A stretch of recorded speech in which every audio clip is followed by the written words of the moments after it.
She was newly single with a recharged zest for life. She like a ball of fire. She like to have fun. Her personality was just so magnetic that it was kind of hard to not like her. And when she catches the eye of a charming new suitor, he gave her lavish gifts, he wined and dined her. Their connection ignites a passionate whirlwind romance. I was like, dang, she did find somebody good. She fell head over heels in love with him. But when their whirlwind romance spins out of control, who is to blame? He finds her face down in the bed, and blood is everywhere. I hate to ask this, did you suspect her of having any type of affair or anything? He had an axe to grind. He was upset about the divorce. I just started saying some things that was uncomfortable to me. Listen, I know what's gonna tell her. It was indeed a fatal attraction. The devil had come to that apartment that morning.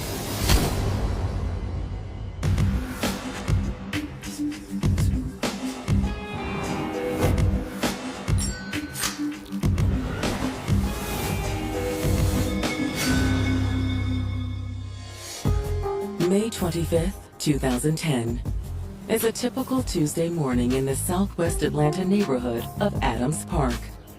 Adams Park is a community known for its diversity. It was established in the late 1920s as a planned community for African Americans. These people are homegrown. They are native to the city. The people who live in this community are hardworking, working class, salt of the earth type people. But just before 9 a.m., while most of the neighborhood is heading off to work, a chilling 911 call comes in to local dispatchers from 18-year-old Mia Walker. 911 emergency. What's the problem? Tell me exactly what happened. My dad, he just got onto his house, but his wife is laying on the bed. She's not waking up. Mia says her stepmother, Demetra Smith, needs help immediately. When Mia called 911, she said that they found her laying face down in a pool of blood. She wasn't sure if she was alive or not. Where's the blood coming from? She begged the ambulance to hurry and get there, but they weren't really sure whether Demetra was going to make it. It looked pretty bad, and everybody was fearing for the worst. There was never a dull moment when 47-year-old Atlanta native Demetra Smith walked into the room. Demetra was funny. She'll have you laughing all night with story after story, joke after joke. And when she love you, she love hard. Her personality was just so magnetic that it was kind of hard to not like her. But Demetra was also tough and worked as a security guard at a local hotel. She was a really good person, but she ain't say no BS. None whatsoever. If you do something to Demetra, she gonna speak and stand her ground. Many people looked up to Demetra as a mentor. She was a hard worker, and there was some long hours there. And those long hours didn't leave much time for love. She and her husband George had recently split due to irreconcilable differences. They were married for 3 years and it just wasn't meant to be, but they remained friends. Now in her late 40s, Demetra wondered if she would ever find love again. But that outlook changed in the spring of 2009 when she started dating 39-year-old Orlando Smith. They met through some mutual acquaintances. He's handsome, and he says all the right words to sweep her off her feet. She fell head over heels for Orlando. I did think she found her Prince Charming. I mean, he was taking her to get pedicures. They was doing like spa dates. I was like, dang, she did find somebody good. Okay, hold up. I was wondering if you'd like to take a trip with me on my birthday. Of course, I wouldn't miss it. Where do you think about going? Vegas, baby. Yes. In February of 2010, Orlando whisked Demetra off to Vegas to celebrate his birthday. She was like, I'm going to Vegas. And I was like, Mom, you know what goes on in Vegas stays in Vegas. And we kind of joked up like that. I'm like, okay, well, have fun. Call me when you get back. And when Demetra returned from vacation, she shared some unexpected news. When she came back, she told me she got married. And I was like, you got married? She was like, yeah, I got married. By all accounts, Demetra and Orlando were looking forward to many years of marital bliss. The two moved into an apartment together and started really living life as a happily married couple. But now, just 3 months after the couple moved into their new apartment, Orlando and his daughter Mia have found a gruesome scene in the bedroom. They found Demetra in a pool of blood and face down on the bed. Where do you think the blood coming from? Sorry. Minutes after receiving the 911 call, Atlanta police arrive on the scene. When the detectives arrived to the scene, they found Orlando and Mia completely traumatized by what they just seen. The best thing for them was to send them to the police station so that they could have a moment away from the scene to calm down and then give a statement. Meanwhile, the first responders check Demetra's vitals. They're checking on Demetra, but it's clear that there's nothing that they can do for her. They declare Demetra dead on arrival. The first responders call in homicide. Get Detective Quinn on the line. I was headed to work early that morning, and I get a call saying we're going to need some extra help. This is going to be a difficult one. When Detective Quinn and his partner arrive on the scene, they get right to work. I see this poor sister face down in the bed with her hands behind her back. They confirmed that rigor mortis had set in, so hours had passed between the time that she was killed and the time that her body was discovered. There was blood everywhere.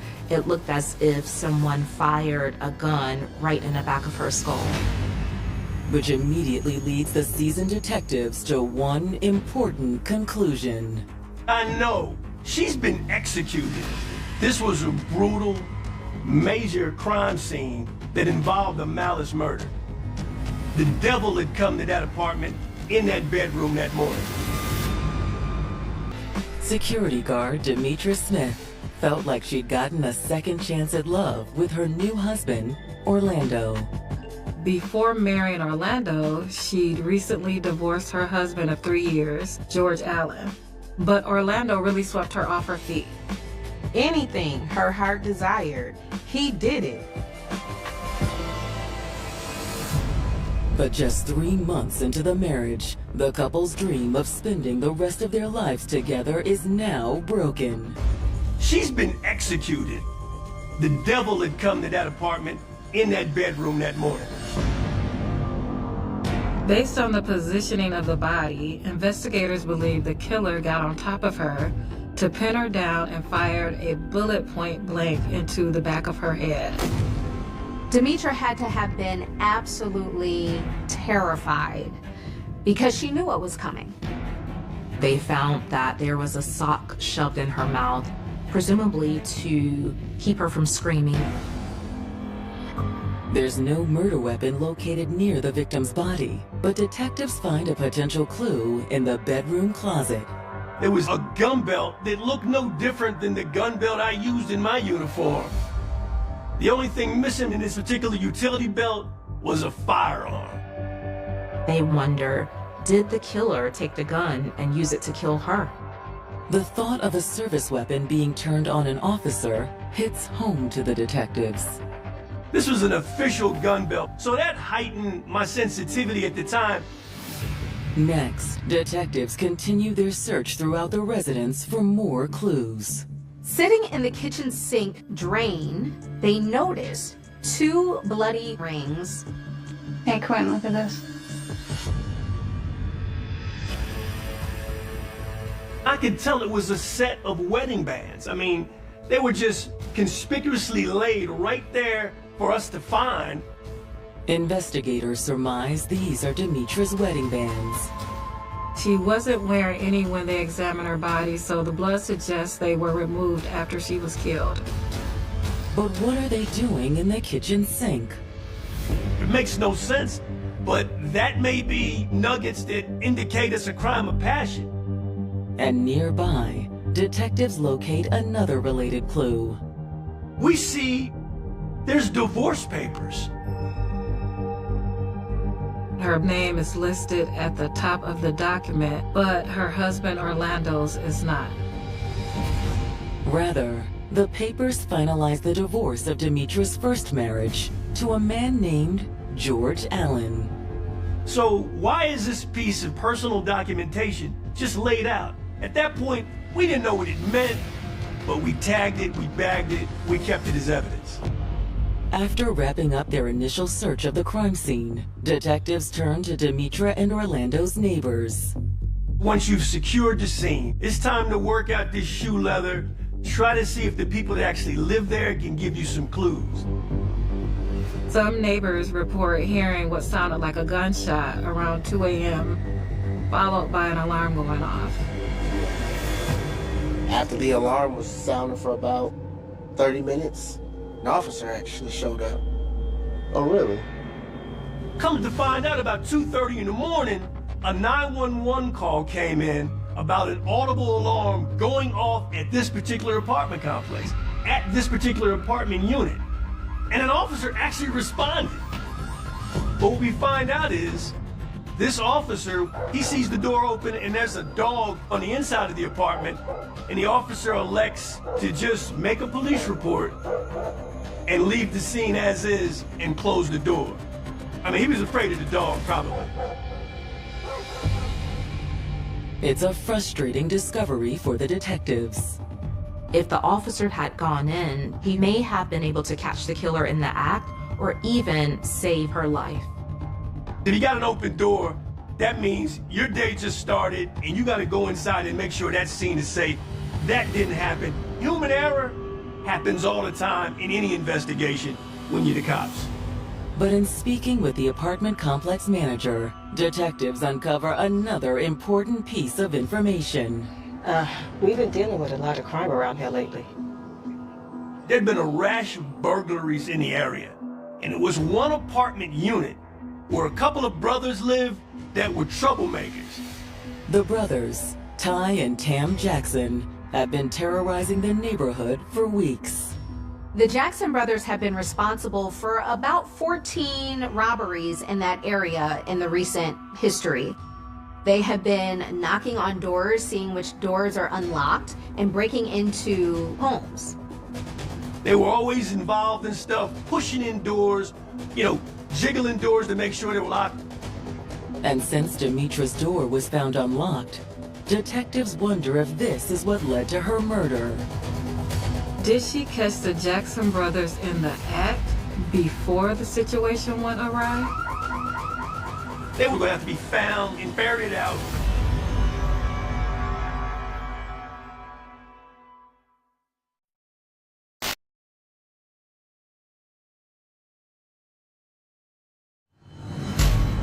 Atlanta police investigating the homicide of 47-year-old Demetra Smith have just learned that a pair of brothers named Ty and Tam Jackson are responsible for a recent rash of break-ins at Demetra's apartment complex.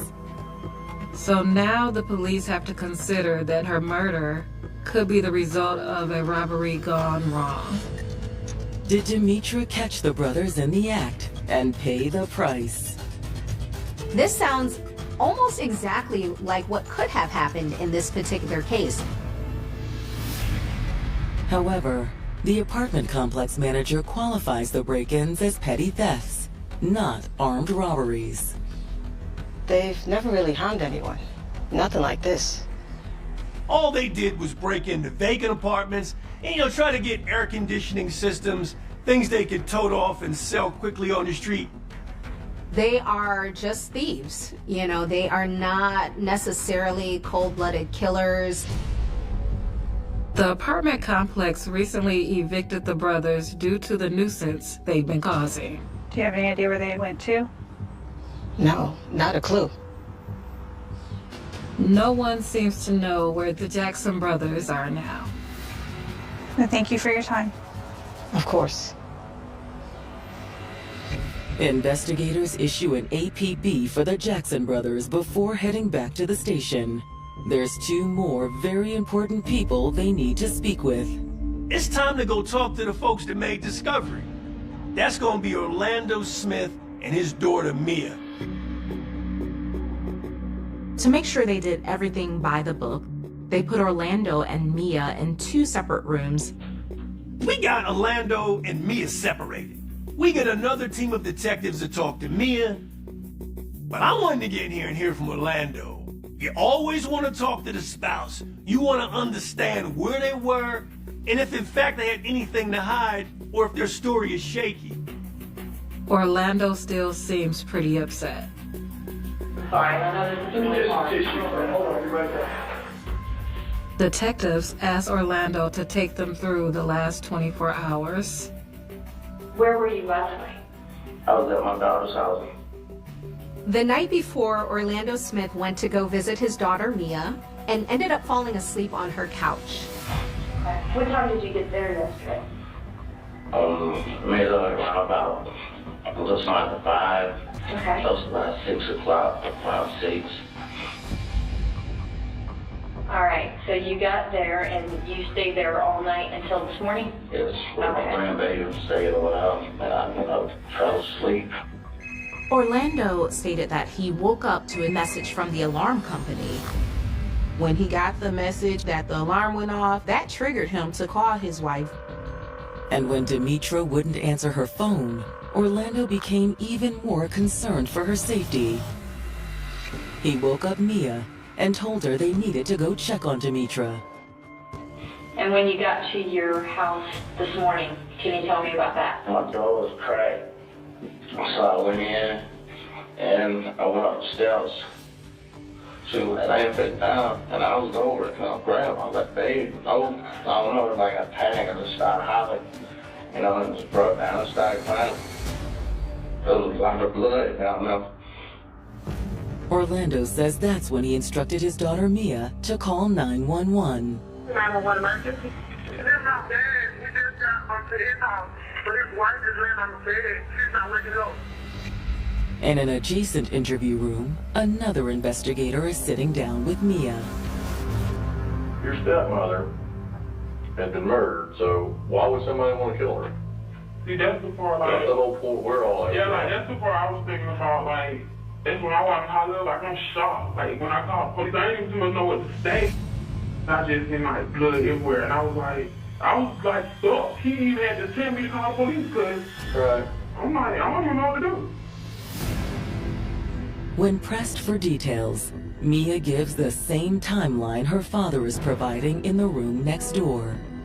So when your dad got there yesterday at 5 o'clock... Going to do like 5 going on 6. All right, somewhere between 5 and 6, he never left. No. Y'all walked in together and found her, right? Mm-hmm. She confirms he fell asleep on the couch. She confirms that he was unable to reach Demetra by phone. She confirms they both rode back to the house together to check on Demetra, and when they arrived, they found her. It sounds like they're telling the truth because they're able to confirm each other's alibis. Eager for more information, detectives in the room next door gently press Orlando about his relationship with his wife. How about you could start from the beginning, how long you've been married, how long you lived there? We just got married on my birthday. When was that? In February 20. Do you guys never have loud verbal arguments or any physical altercations together, anything like that? No. He says they were very much in love. Orlando says the last time he saw Demetra was around 4:30 p.m. the day before. She had gotten a phone call from someone and left to take the call, but he didn't know what she was talking about. But he does say that lately, prior to Demetra's passing, she had been leaving the house more and more frequently and not telling him where she was going. I hate to ask this, but I have to. Did you suspect her of having any type of affair or anything? I was told that but I really can't just be for sure. He says someone told him his wife, Demetra, was having an extramarital affair. That changed directions of the investigation immediately because now officers have someone, maybe a jilted lover, who wanted, Demetra to leave her marriage. And when asked who Demetra may have been having an affair with, Orlando offers up a theory. He starts injecting his wife's ex-husband. She actually went over to the man's house. What man? The former man? Her ex-husband. He says that he wasn't too happy about the fact that she married him. As a matter of fact, she had to divorce the first husband rather quickly in order to marry Orlando. For detectives, this revelation immediately brings to mind clues from the crime scene. The fact that there were divorce papers conspicuously laid out, and you got wedding rings inside the garbage disposal covered with blood, like you married this other man, I'm taking these rings off because you're always gonna be my wife even in death. We had to figure out if he fit in this equation. After wrapping up their interview with Orlando, detectives bring in Demetra's ex-husband, George Allen, and they'll soon discover he's an open book. Could you first tell me, a little bit about Demetra? Well, she was, she had two sides.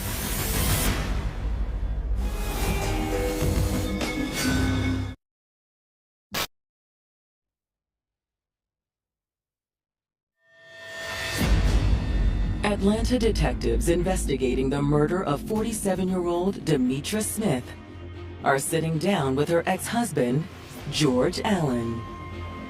According to her new husband, Orlando Smith, she may have been having an affair with George. But is George capable of murder? Could you first tell me, a little bit about Demetra, how long you were married, and that kind of information? Well, we was married about 3 years. George explains that her feisty personality was not always a good fit for their marriage. Well, she had two sides of her. Demetra is like a ball of fire. She a outgoing person. She like to have fun. She got a lot of energy. He kind of like just laid back. Did you know anything about her current relationship with the man, Orlando? I couldn't tell what he looked like. George says he's never met Orlando. George doesn't seem to have a vendetta against Demetra. Still, detectives get his alibi for the night of the murder. Your hours of work are? From 6 and 12. Since Demetra's estimated time of death is 2 a.m., George's work schedule doesn't eliminate him as a suspect. It's a flimsy alibi. Detectives need more information to get to the bottom of this case, so they turn to Demetra's loved ones, including her daughter-in-law, Talisha Johnson. I started talking to the detectives, whatever needed to be done to get the case resolved. According to Talisha, it seems George's relationship with Demetra was just as amicable as he made it out to be. He signed the divorce papers when she went to go get remarried with no issues at all, so they were still real good friends. However, Talisha says the same can't be said for Demetra's relationship with Orlando Smith. When I first started going around, he was providing. I seen that she was happy.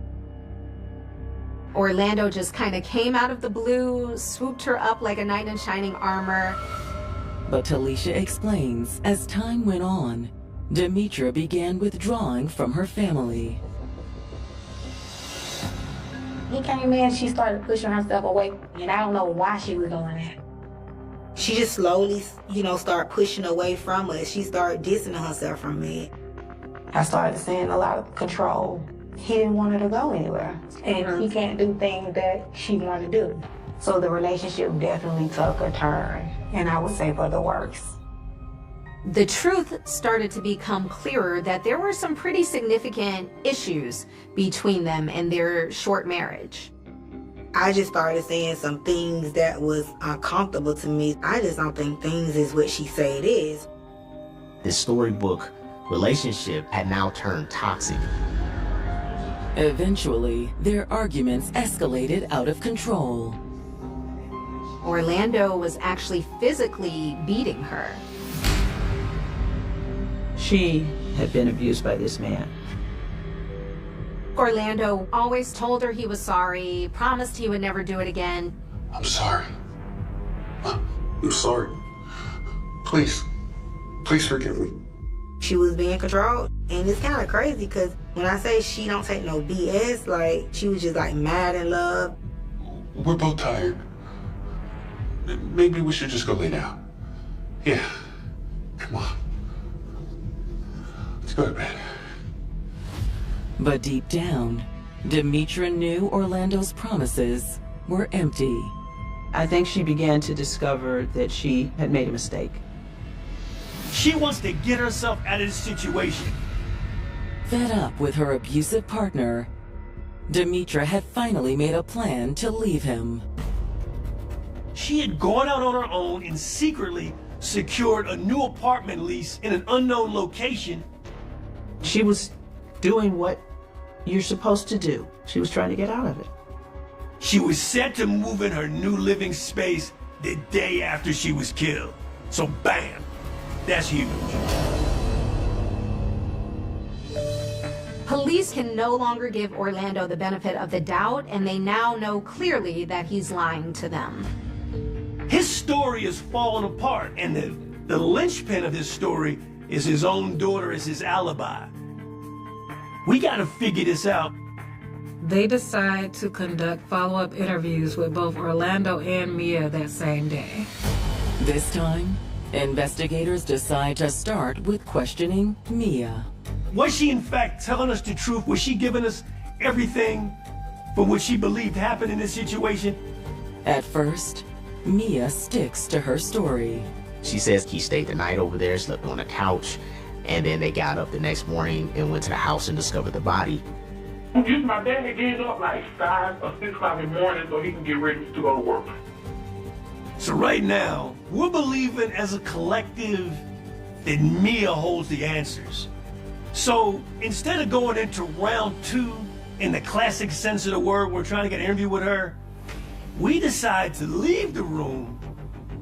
And even though investigators step outside the room, cameras capture everything. When they're watching her on the CCTV, they notice Mia make a phone call. Like, it's crazy. Sometimes you gotta lay back and let the fish hop in the boat.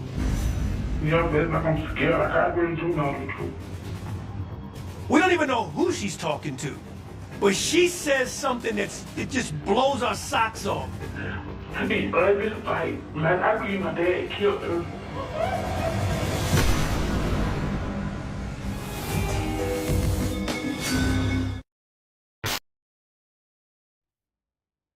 Atlanta police have just discovered that the picture of a happy marriage Orlando Smith painted for them was actually a cover for an abusive relationship his wife Demetra was trying to escape. What we find in short order is that she was in the throes of a domestic holocaust. So far, Orlando has been shielded by his daughter Mia, who told detectives he was with her on the night of Demetra's murder. But now, they've caught Mia confessing otherwise. I believe my dad killed her, but it's like he tried me right on instant. That was a crazy statement. That right there is punctuation for a homicide investigation, and we barely had to lift a finger going into round 2. It's time to go in with kid gloves, comfort, and care, and see if she can tell it again to us. What's wrong? To be honest. What's wrong? Like, I just don't think them shit. He did? At that point, Mia can't hold it in any longer. She breaks down and tells them that she had been lying to cover up for her father all along. You gotta let her understand. This is a situation where people go to jail just for helping or telling lies. You wanna take them straight to church. I don't want to go to jail. I don't want you to get in trouble. Talk to me. And Mia, she begins to paint this picture. Let's start over. What happened? Like this, we came out of the 220. I bet at the time it was 220. Dad, what are you doing here? Can I come in? She said her daddy came to her house around 2:30 a.m. that night, not 5 p.m. the day before. That changes everything. And when she let him inside, Mia says her father seemed nervous. They just kept smoking cigarettes, and it's not like him. Mia is letting us know her daddy showed up in a wife beater and some shorts, and this brother is always clean, always dressed to the nines, and he looked unkept. And the one thing he wanted to do was go take a shower. Can I use the bathroom? Go ahead. Yeah. She told detectives that her father took a shower and changed clothes, and then he told Mia if anyone asked that he was there all night. In our minds, he wanted to go wash that murder off. And that's exactly what she chronicled to us when she broke it down. And it was nothing but the truth. We believed her. Mia says around 8 a.m. the next morning, her father asked her to ride with him back over to his apartment. And along the way, he asked her for another strange favor. As they were driving to go check on Demetra, Orlando handed Mia a bag of clothes and asked her to throw it out of the window. You get out totally. On MLK right across the street from Stonestein Hill. And he was like, throw it out. Mia says that the bag her father handed her was a lot heavier than it would have been if there were only clothes inside of the bag. And immediately detectives think, could the murder weapon have been in that bag? The next step was to verify this bag of clothes was thrown out at the location she said. She brings the investigators to the cemetery, and they discover that the bag she threw out the window is still there. But they do not see the murder weapon. They feel like at some point the gun was in the bag, but someone came to remove it. Now, investigators decide it's time to confront Orlando with everything they've just learned. Now it was time to do round 2 with Orlando. And detectives go in with another clever strategy. I sat across from Orlando. First thing I said was, Orlando, tell me about your daughter. We just interviewed her. Can you count on her?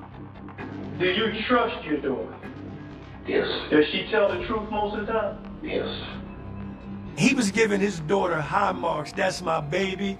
She never tells lies. She's sweet. And right then and there, we knew we had what we needed. I spoke with your daughter. She has stated that you got to her house at 2:20 in the morning. At the whole time? Around 2:20 in the morning. Not 5 o'clock yesterday. Orlando, we got timeline issues, my brother.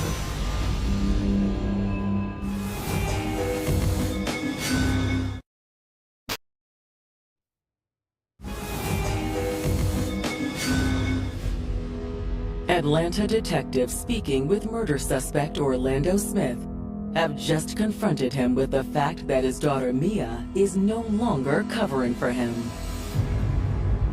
She was freeing herself from the bondage of her daddy. She was telling the truth. She wasn't going down that homicide road. She has stated that you got to her house at 2:20 in the morning, not 5 o'clock yesterday. Orlando, we got timeline issues, my brother. She has stated that you asked her to dispose of a bag. Dispose of a bag? What reason would your daughter have to lie? My daughter was a bitch was like, I'm gonna tell you. But just a minute ago you told Detective Quinn that she doesn't lie. I'm like, damn, brother, you just told me your daughter was a paragon of virtue. Now you sitting up here saying she was born a liar. I mean, which one is it? I felt, I need to talk to my sister and have my attorney here. Because I gave got all the information, and this is straight bogus. And without even hearing another word come out of his mouth, this brother lawyered up. He said, I'm done. I'm out. The next step was to get Orlando going where he's going to be going. Investigators charged Orlando Smith with felony murder. Despite the overwhelming evidence against him, Orlando opts to take his chances in front of a jury, and in October of 2011, his trial gets underway in a Fulton County courtroom. When prosecutors make their opening statement, they present Orlando not to just be hateful and violent, but also greedy. He had just taken out a life insurance policy of $250,000 prior to killing his wife. Based off what we know, he had ulterior motives from the giddy-up. The way he played her out like a pawn in this game he played with everyone else. This was going to be his last game. But Demetra saw the writing on the wall and knew she needed to leave Orlando for her own safety. Whether or not she revealed that she was in fact leaving, it didn't take a rocket science to determine that their union was about to collapse. And with the threat of Demetra leaving him for good, prosecutors believe Orlando took matters into his own hands on the night of May 25th, 2010. Whatever the situation was that evening, it pushed Orlando to the brink. I can't do this anymore, Orlando. I'm leaving you. What? I already got another apartment lined up and everything. That sent him into a rage. Prosecutors contend that he was so enraged that he retrieved her service weapon that she used at her job. Oh my God, what are you doing? Get on the bed. Please, get on the bed. He forced Demetra onto the bed, stuffed a sock into her mouth, forced her to turn over onto her face and put her hands behind her, and stood over her, firing one single shot, execution style, into the back of her head.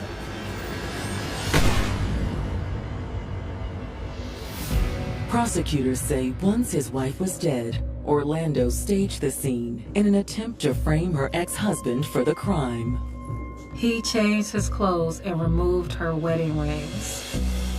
He leaves the rings in the sink and he trips the security alarm. He had hoped that the police that responded to the security system going off would have come into the house and found Demetra dead. Unfortunately, police never entered the home. After the murder, Orlando went to his daughter and asked her to say he was at her house all night long. Even though Mia didn't actually see her stepmother killed by her father, she knew when she was given that 5 p.m. timeline by her daddy that she was participating in a lie. Of course, that was her father. She loved him. She wanted to protect him, but it was eating away at her, and she finally decided to do the right thing and tell the truth. But when it's time to present his defense, Orlando's team shifts the responsibility onto Mia. He was trying to say that his daughter plotted this. You just grasping for whatever. You know, you're willing to pin that on your daughter? It's very disturbing. And when it's Mia's turn to testify, they don't go easy on her. Orlando's plan was make her feel stupid and make her look guilty. They tore her up on the stand, even though they know she didn't do it. The defense's strategy isn't very effective. Nobody was buying it. There's absolutely no evidence to suggest Mia was the mastermind. And when the case goes to the jury, it doesn't take long to reach a verdict. They found Orlando guilty of murder and also several firearm charges. I mean, I feel good about the verdict, but before he got sentenced, I told him, I said, he need to spend the rest of his life in prison. Acknowledging the pleas of Demetra's family, the judge sentences Orlando to life in prison, plus 5 additional years for the weapons charges. He'll never see freedom again. So I was comfortable with that. While the sentence may seem just, it does nothing to heal the pain and suffering of Demetra's loved ones. His family wasn't so okay with him spending the rest of his life in prison. At least they can go visit. We can't even visit her. We have to go to the grave and visit her. This murder is just yet another example of a continuing problem of women who are just looking for love, nothing more. It was indeed a fatal attraction. After 33 years working in law enforcement, domestic violence still pulls at my heartstrings. And we're talking about a victim that tried hard to get out of that situation. All you can do is try to encourage victims to seek shelter away from this kind of pain. Use your family members and law enforcement. You gotta have that law enforcement component in order to have a fighting chance to walk out of these situations alive. On the morning of April 1st, SIL 1988, the quiet city of Fort Wayne, Indiana, was preparing for Easter weekend. Families were planning church services. Children looked forward to egg hunts. The streets carried the ordinary rhythm of a Midwestern spring, where neighbors recognized one another and front doors often remained unlocked during the day. It was the kind of place where parents believed their children could ride bicycles around the neighborhood and return home before dinner without anyone worrying. That confidence would vanish before the day was over. Before sunset, one little girl's disappearance would trigger one of Indiana's most haunting murder investigations, a cold case that would defy detectives for 3 decades before a revolution in forensic science finally exposed the man responsible.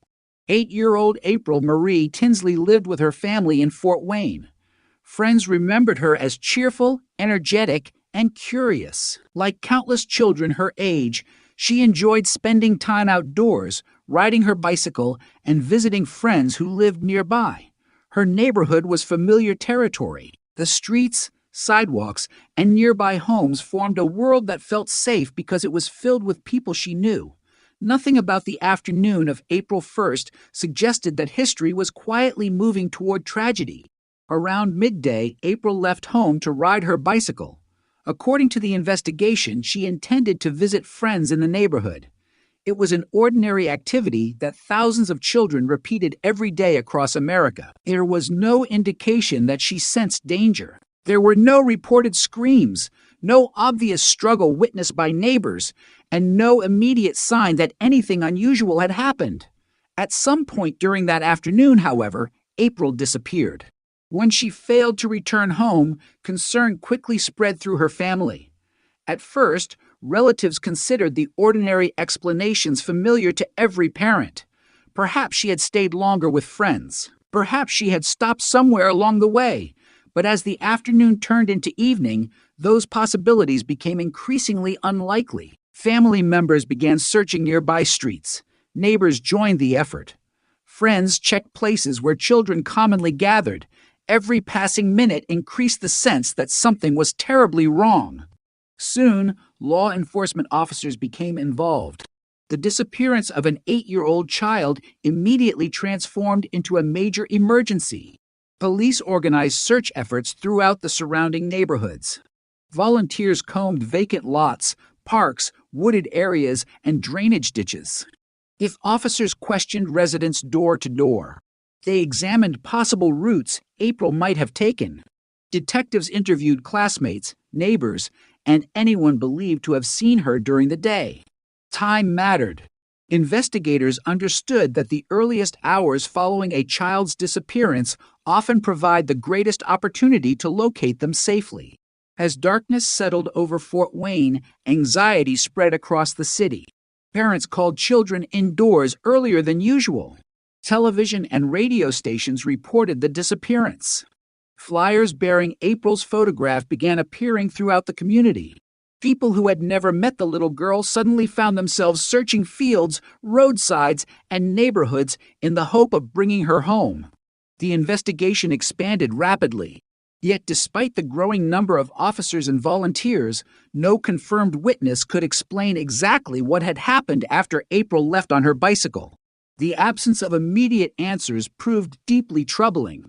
In many child abduction cases, investigators rely upon eyewitnesses reporting suspicious vehicles, unfamiliar individuals, or unusual activity. Here, there was no clear sequence of events. No one could definitively identify the moment the ordinary afternoon transformed into a criminal investigation. The mystery surrounding those missing hours would haunt detectives for decades. Throughout the night, search teams continued working under flashlights and vehicle headlights. Helicopters assisted where possible. Police followed every lead, regardless of how unlikely it initially appeared. Telephone lines received tips from concerned citizens. Most produced nothing useful. Some duplicated information already known. Others simply reflected a frightened community desperate to help. The uncertainty grew heavier with every unsuccessful search. Then, on April 2nd, approximately 1 day after her disappearance, the investigation took its darkest turn. A jogger discovered the body of a young girl in a rural ditch along a road in neighboring DeKalb County, roughly 20 miles east of Fort Wayne.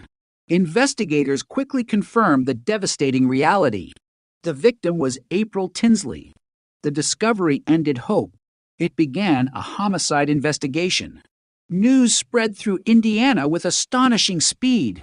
Communities already following the search awoke to headlines no one wanted to read. An 8-year-old child who had disappeared during what should have been an ordinary afternoon had been murdered. Shock gave way to grief. Grief quickly became fear. Parents throughout northeastern Indiana questioned whether the person responsible remained nearby. Investigators immediately secured the crime scene. Every detail mattered. Crime scene technicians documented the location meticulously. Photographs were taken before anything was disturbed. Physical evidence was carefully collected using the best forensic procedures available in 1988. Although DNA analysis was still in its infancy and far from the powerful investigative tool it would later become, experienced investigators understood the importance of preserving every possible trace. Those decisions, made during long hours beside a rural roadside, would ultimately shape the future of the investigation in ways no one present could possibly imagine. The autopsy confirmed that April had been the victim of homicide. Investigators withheld many specific details from the public, protecting information they believed only the offender would know. Such decisions reflected standard investigative practice in major homicide cases. While limiting the release of certain facts, detectives hoped future confessions or witness statements could be evaluated against information unavailable through news coverage. As investigators reconstructed April's final known movements, they focused intensely on the area where she had last been seen riding her bicycle. Every residence along potential routes received police attention. Officers interviewed hundreds of people. Registered vehicles drew scrutiny. Individuals with criminal histories involving violence or offenses against children became immediate priorities. Yet, despite the enormous effort, the investigation produced no suspect capable of being charged. The absence of clear witnesses complicated every stage of the inquiry. Unlike crimes committed in crowded public places, April's disappearance appeared to have occurred with astonishing speed. Someone had encountered an 8-year-old child, abducted her without attracting immediate attention, transported her away from her neighborhood, and ultimately left her body miles from where she had last been seen.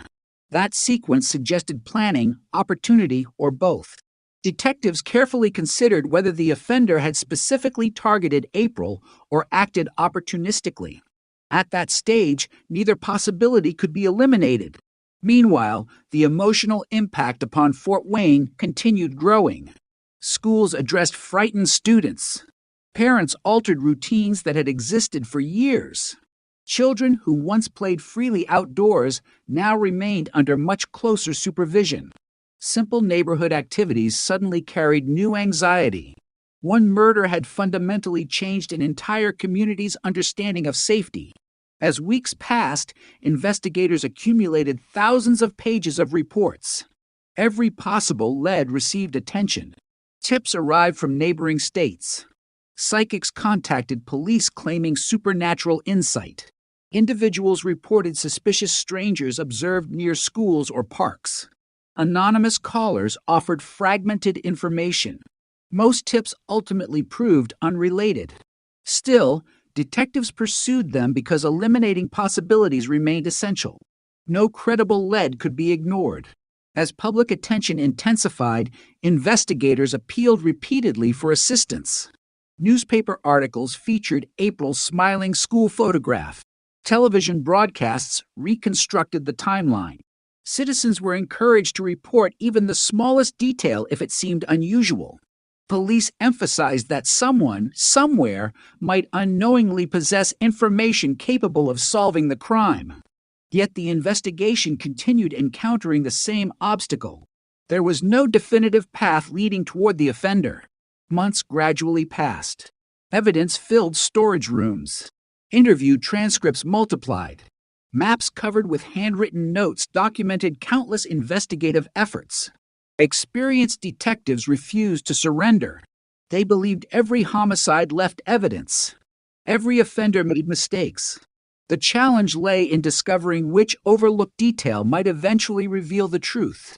Unknown to everyone involved, one chilling development would soon convince investigators they were confronting someone willing not only to kill a child, but also to taunt an entire community.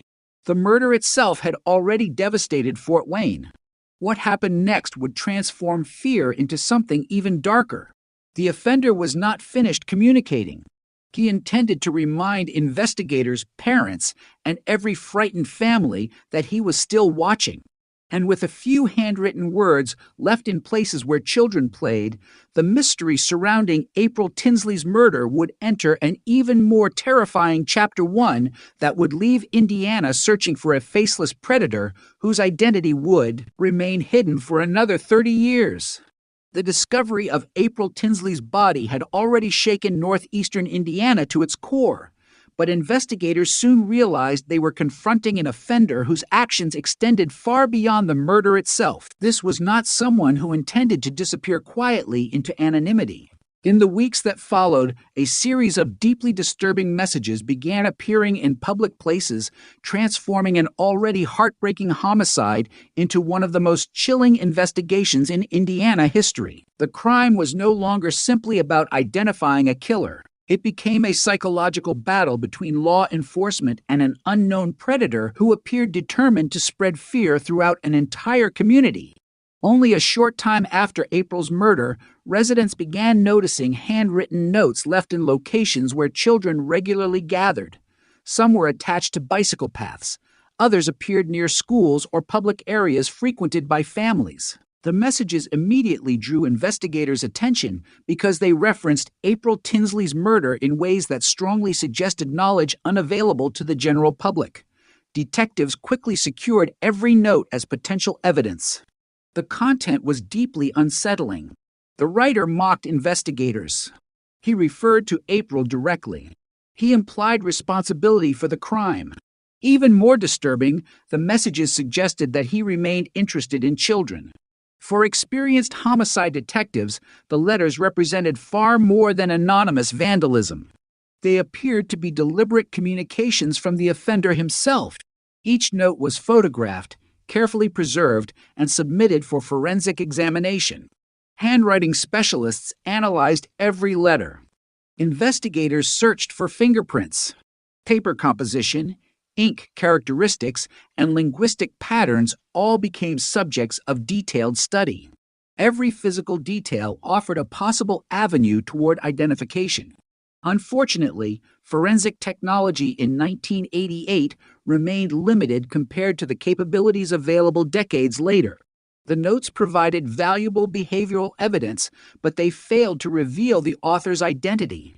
The psychological implications, however, were impossible to ignore. Criminal profilers consulted by investigators explained that offenders who communicate after violent crimes often seek attention, control, or emotional gratification. By placing handwritten messages in public areas, the writer demonstrated confidence. He believed he could approach locations where families gathered without attracting suspicion.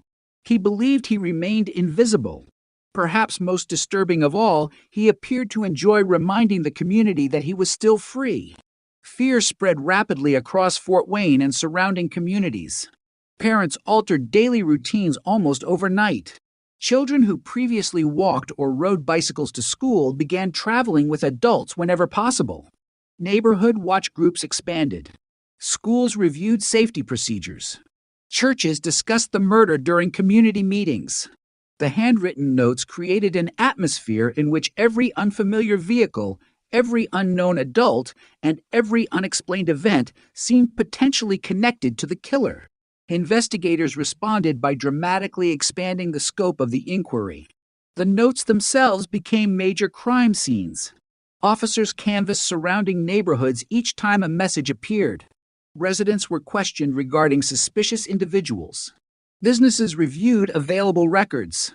Detectives asked whether anyone had observed a person lingering near the locations before the notes were discovered. Again and again, the investigation encountered the same frustrating reality. Someone had managed to leave the messages without attracting meaningful attention. The writer appeared disciplined. He selected locations strategically. He avoided obvious surveillance. He vanished before anyone realized what had happened. Behavioral analysts studying the letters noted several recurring characteristics. The language reflected arrogance. The writer appeared convinced he possessed intellectual superiority over investigators. He seemed fascinated by public reaction. Rather than expressing remorse, the messages conveyed manipulation and intimidation. Such behavior suggested an offender deriving satisfaction not only from the original crime, but also from the continuing emotional impact upon the community. The murder had ended one child's life. The letters prolonged fear for thousands of others. As weeks turned into months, investigators examined every possible connection. Known sex offenders were interviewed. Individuals previously accused of crimes against children underwent renewed scrutiny. Handwriting samples were collected from numerous persons of interest when legally appropriate. Some suspects appeared promising initially. Each ultimately failed to match the available evidence. The investigation steadily expanded beyond Fort Wayne. Because the body had been discovered in DeKalb County, authorities from multiple jurisdictions worked together throughout the inquiry. State police contributed resources. Federal agencies offered assistance where appropriate. Information flowed between departments as detectives attempted to identify similar crimes elsewhere that might reveal a broader pattern. At that stage, however, no confirmed series emerged. April's murder appeared tragically unique. Then another development intensified investigators' concern. Years after the homicide, additional anonymous messages surfaced. These communications reportedly referenced April once again and included disturbing statements directed toward children. Although separated from the original crime by time, they reinforced investigators' belief that the offender remained deeply invested in controlling public attention.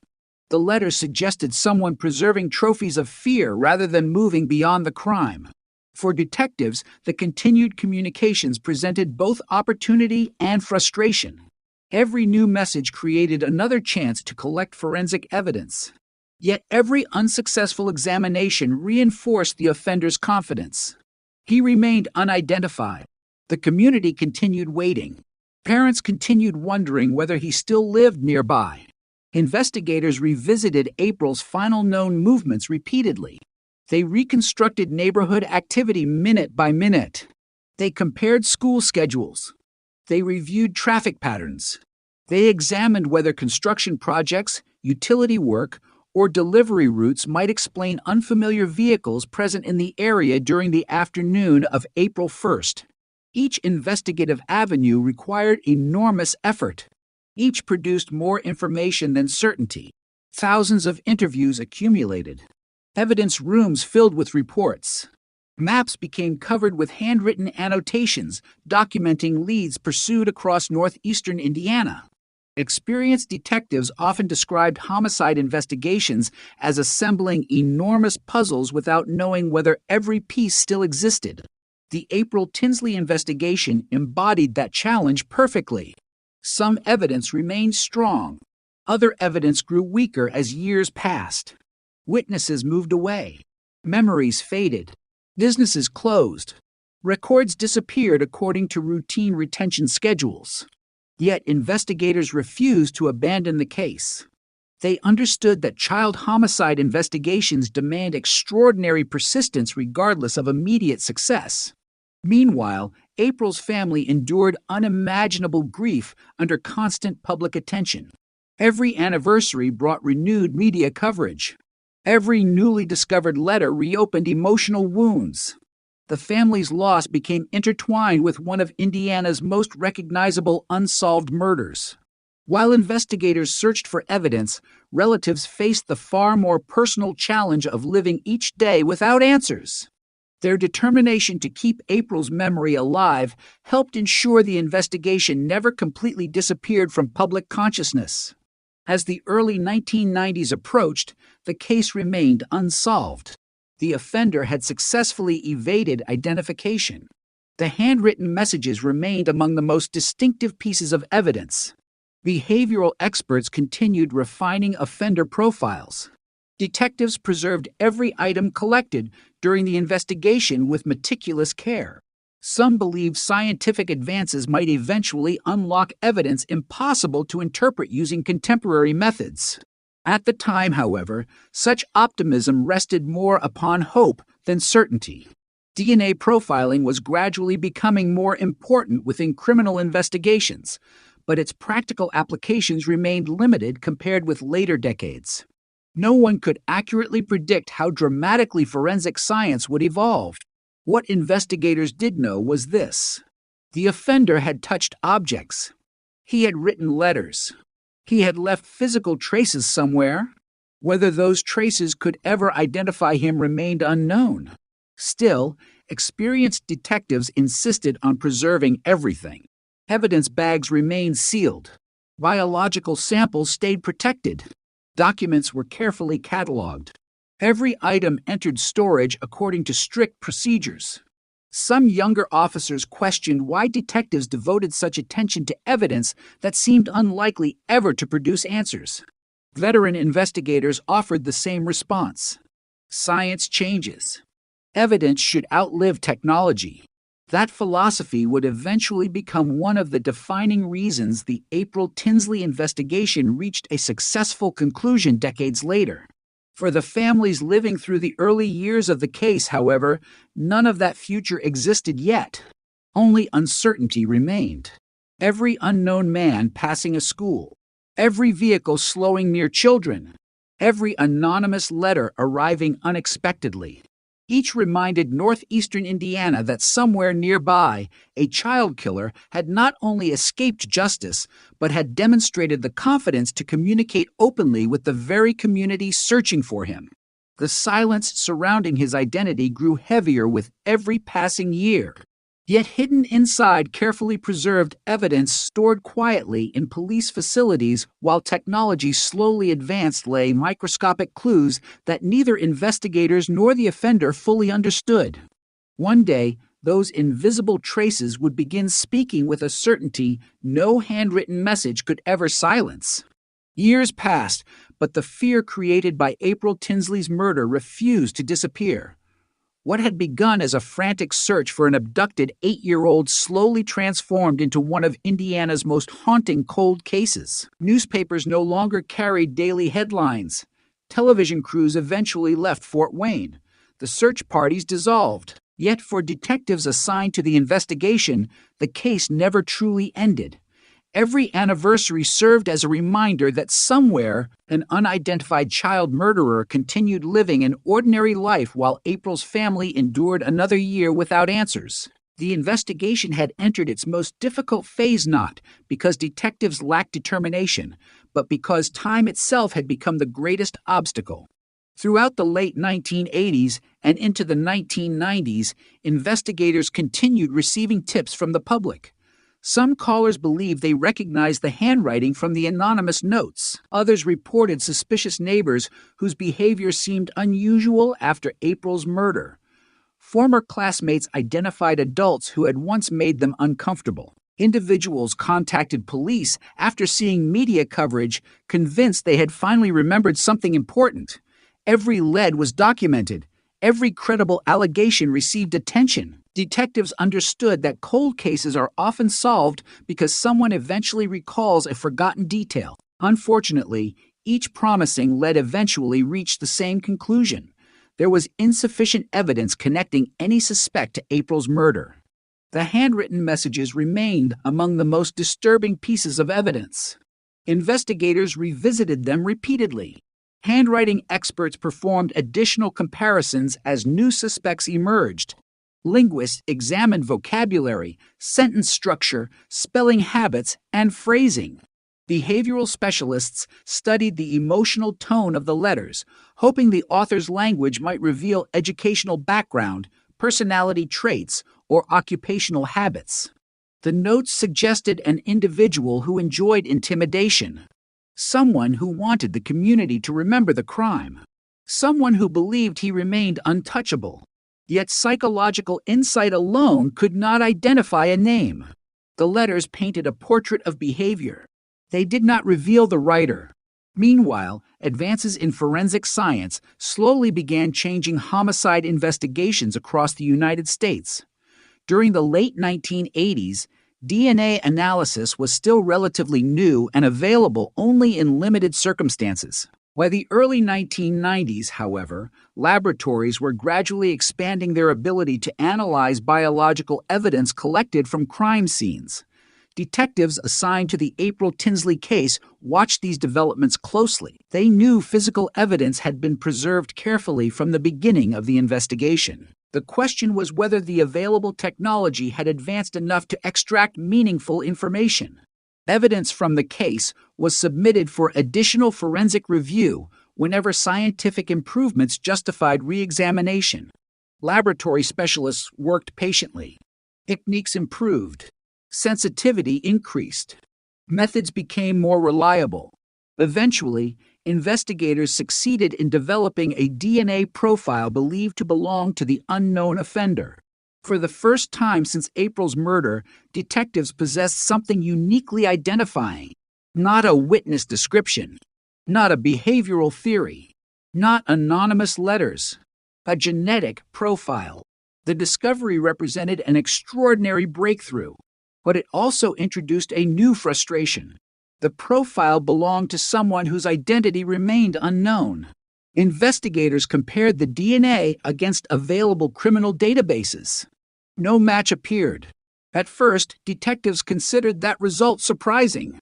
Given the violent nature of the crime, many assumed the offender might eventually commit additional crimes resulting in arrest and DNA collection. Yet years passed without a match. The database expanded steadily as states adopted broader DNA collection laws. Still nothing. The absence of a match suggested several possibilities. The offender might never have been arrested for a qualifying offense. He might have died. He might have left Indiana. Or he might simply have avoided detection altogether. Whatever the explanation, DNA had confirmed one crucial fact. The evidence belonged to a real person. Science had preserved his identity even if investigators could not yet place a name beside it. The investigation entered a strange new era. Detectives now knew far more about the offender biologically than they did personally. They possessed his genetic signature, yet they had no confirmed photograph, no verified address, no employment history, no known associates. It was as though science had revealed the outline of an invisible man. As technology continued evolving through the late 1990s and early 2000s, cold case investigations nationwide experienced renewed optimism. The DNA exonerated wrongfully convicted individuals. Long unsolved murders reached successful conclusions. Investigators who had nearly abandoned hope reopened historical evidence. The April Tinsley case remained among those receiving periodic forensic review. Each improvement in laboratory capability prompted another careful examination of preserved evidence. Every analysis confirmed the same result. The offender's DNA remained available. The identity remained hidden. At the same time, detectives refused to rely exclusively upon science. Traditional investigative work continued. Known offenders living in northeastern Indiana underwent renewed scrutiny. Detectives reviewed employment records, property ownership histories, military service documents, and historical addresses. Investigators examined whether individuals living near April's neighborhood in 1988 had later relocated following the murder. Old interviews were reread. Witness statements received fresh interpretation through the perspective gained from decades of investigative experience. Sometimes details overlooked during active investigations become significant only years later. Cold case detectives understand that historical context often changes the meaning of evidence. Despite enormous effort, certainty remained elusive. The investigation also benefited from the growing public interest in unsolved crimes. Television programs featuring cold cases highlighted April's murder. Newspaper anniversary articles reminded readers that the killer had never been identified. Community members who had been children in 1988 now watched those broadcasts as adults. Some contacted investigators with memories they had never previously considered important. Others volunteered information regarding suspicious encounters from decades earlier. Although most new tips ultimately proved unrelated, detectives welcomed every opportunity.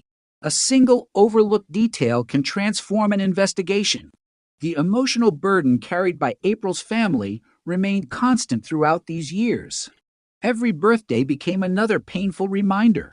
Every Easter season returned memories of the weekend when everything changed.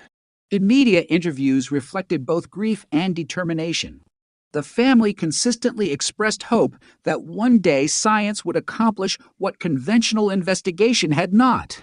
Their belief in the value of preserving evidence mirrored the philosophy held by many detectives who continued working the case. By the early 2000s, forensic laboratories possessed capabilities unimaginable when April disappeared. DNA profiling had become an indispensable investigative tool. National databases contained millions of genetic profiles. Computer systems dramatically accelerated comparisons once requiring months of manual work. Yet the April Tinsley investigation remained unresolved. The offender existed outside every available database. The invisible barrier separating detectives from the killer appeared as solid as ever. But still, something important had changed. Unlike the earliest years of the investigation, law enforcement no longer depended solely upon eyewitnesses or confessions. The offender had unknowingly left behind a permanent biological witness.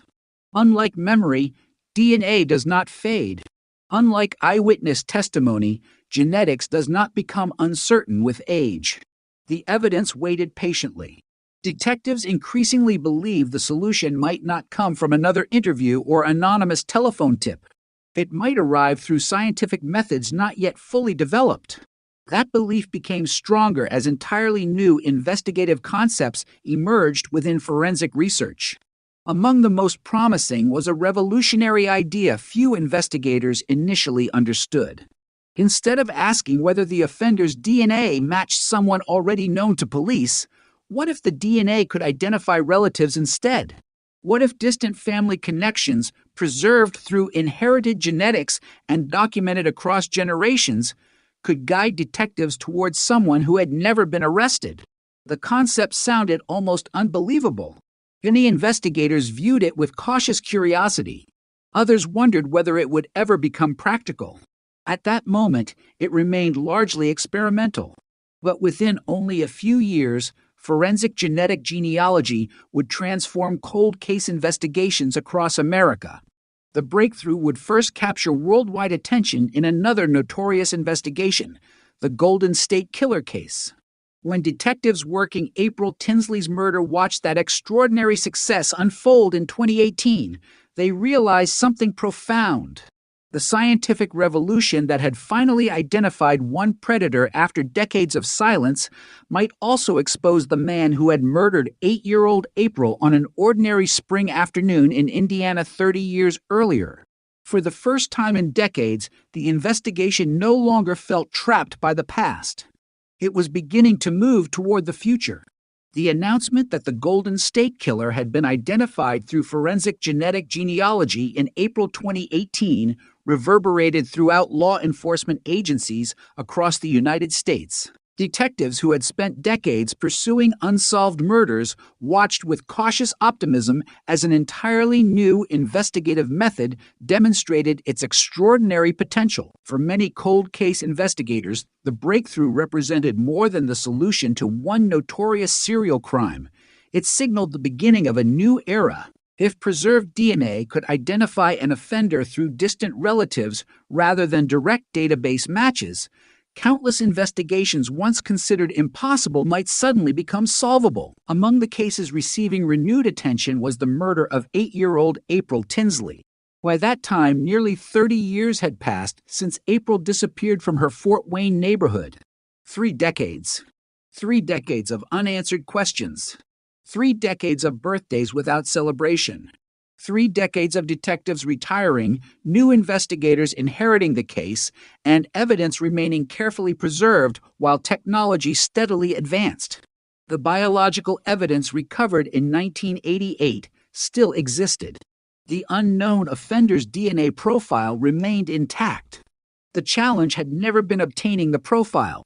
The challenge had always been attaching a name to it. Now investigators believed they finally possessed a way forward. The Indiana State Police, working with other agencies and forensic specialists, began exploring whether forensic genetic genealogy could be applied to the April Tinsley investigation. Unlike traditional DNA database comparisons, which rely upon profiles collected from convicted offenders or certain arrestees, forensic genetic genealogy searches for biological relatives whose DNA has been voluntarily submitted to genealogy databases. Even distant family connections can provide investigators with valuable clues. From those relationships, genealogists reconstruct extensive family trees, gradually narrowing possible candidates until investigators identify individuals whose age, location, and circumstances fit the evidence. The process required patience. It was not a computer instantly producing one perfect answer.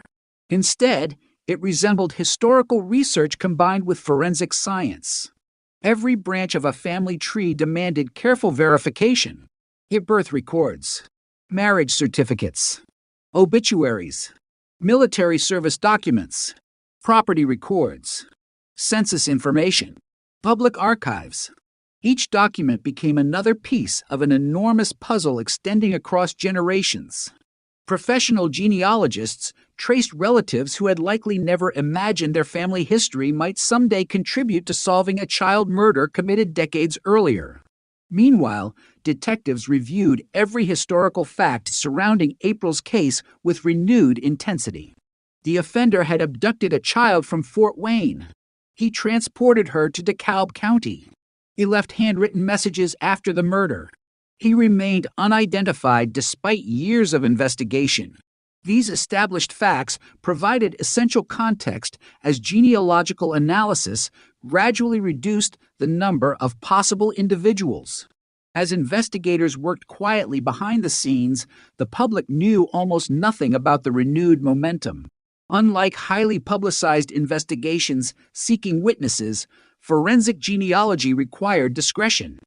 Premature publicity could alert potential suspects. Detectives deliberately avoided revealing operational details. The silence contrasted sharply with the growing excitement inside investigative offices. For the first time in years, evidence was producing new leads rather than simply confirming old conclusions. Family trees gradually narrowed. Potential candidates emerged. Many were eliminated after further investigation. Others required additional scrutiny. The process demanded extraordinary precision because a mistaken identification could jeopardize both the investigation and future prosecution. Eventually, genealogical research directed investigators toward one individual. His name was John D. Miller. Born in 1957, Miller had lived in northeastern Indiana during the period relevant to the investigation. He was not a nationally known criminal. He had never become a prominent suspect during the original inquiry. Most importantly, His DNA profile did not exist in the law enforcement databases previously searched. That explained why decades of conventional forensic comparisons had failed. Detectives immediately understood that genealogy alone could not establish guilt. It simply generated an investigative lead. Objective scientific confirmation remained essential. Investigators therefore initiated surveillance. The operation unfolded carefully. Officers observed Miller's daily routines. They monitored his movements. The goal was simple: obtain a discarded item capable of providing DNA without alerting the suspect. Such investigative techniques had been employed successfully in numerous criminal investigations involving biological evidence. Eventually, detectives recovered an item that Miller had discarded. The object was submitted for laboratory analysis. Scientists extracted DNA. Then came the comparison. The unknown profile preserved from April Tinsley's murder. The newly obtained sample from John D. Miller. Laboratory personnel performed the analysis according to rigorous forensic standards. The result was unequivocal. The DNA matched. After nearly 30 years, investigators finally knew the identity of the man whose biological evidence had remained silent inside police evidence rooms since 1988. The breakthrough represented one of the most significant moments in Indiana criminal history. Yet detectives remained disciplined. Scientific confirmation established probable cause. The investigation still required a carefully executed arrest and legally sound prosecution. On July 15, 2018, Indiana State Police arrested John D. Miller outside the grocery distribution center where he worked in Grabille, Indiana. The arrest occurred without dramatic confrontation. Co-workers reportedly watched in confusion as officers took the 60-year-old man into custody. Few could have imagined that the quiet employee being escorted away had just been identified as the suspect in one of the state's most infamous child murders. News of the arrest spread rapidly. Communities that had followed April's case for decades reacted with astonishment. Many residents remembered exactly where they had been when the murder occurred in 1988. Some had participated in search efforts. Others recalled parents refusing to let children ride bicycles alone after the crime. Now, 30 years later, headlines announced that DNA had finally identified the alleged killer.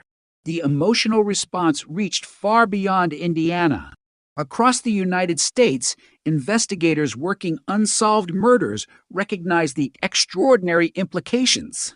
Another decades-old cold case had fallen because forensic genetic genealogy succeeded where every previous investigative method had failed.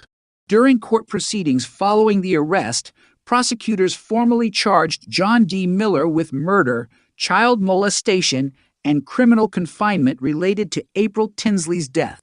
The charges reflected both the forensic evidence and decades of investigative work preserved by successive generations of detectives. Officials also revealed that the handwritten messages left after the murder had played an important role throughout the investigation. Although the notes had failed to identify the offender initially, they became powerful corroborating evidence when viewed alongside DNA and other investigative findings. For April's family, the arrest marked the end of 30 years of uncertainty.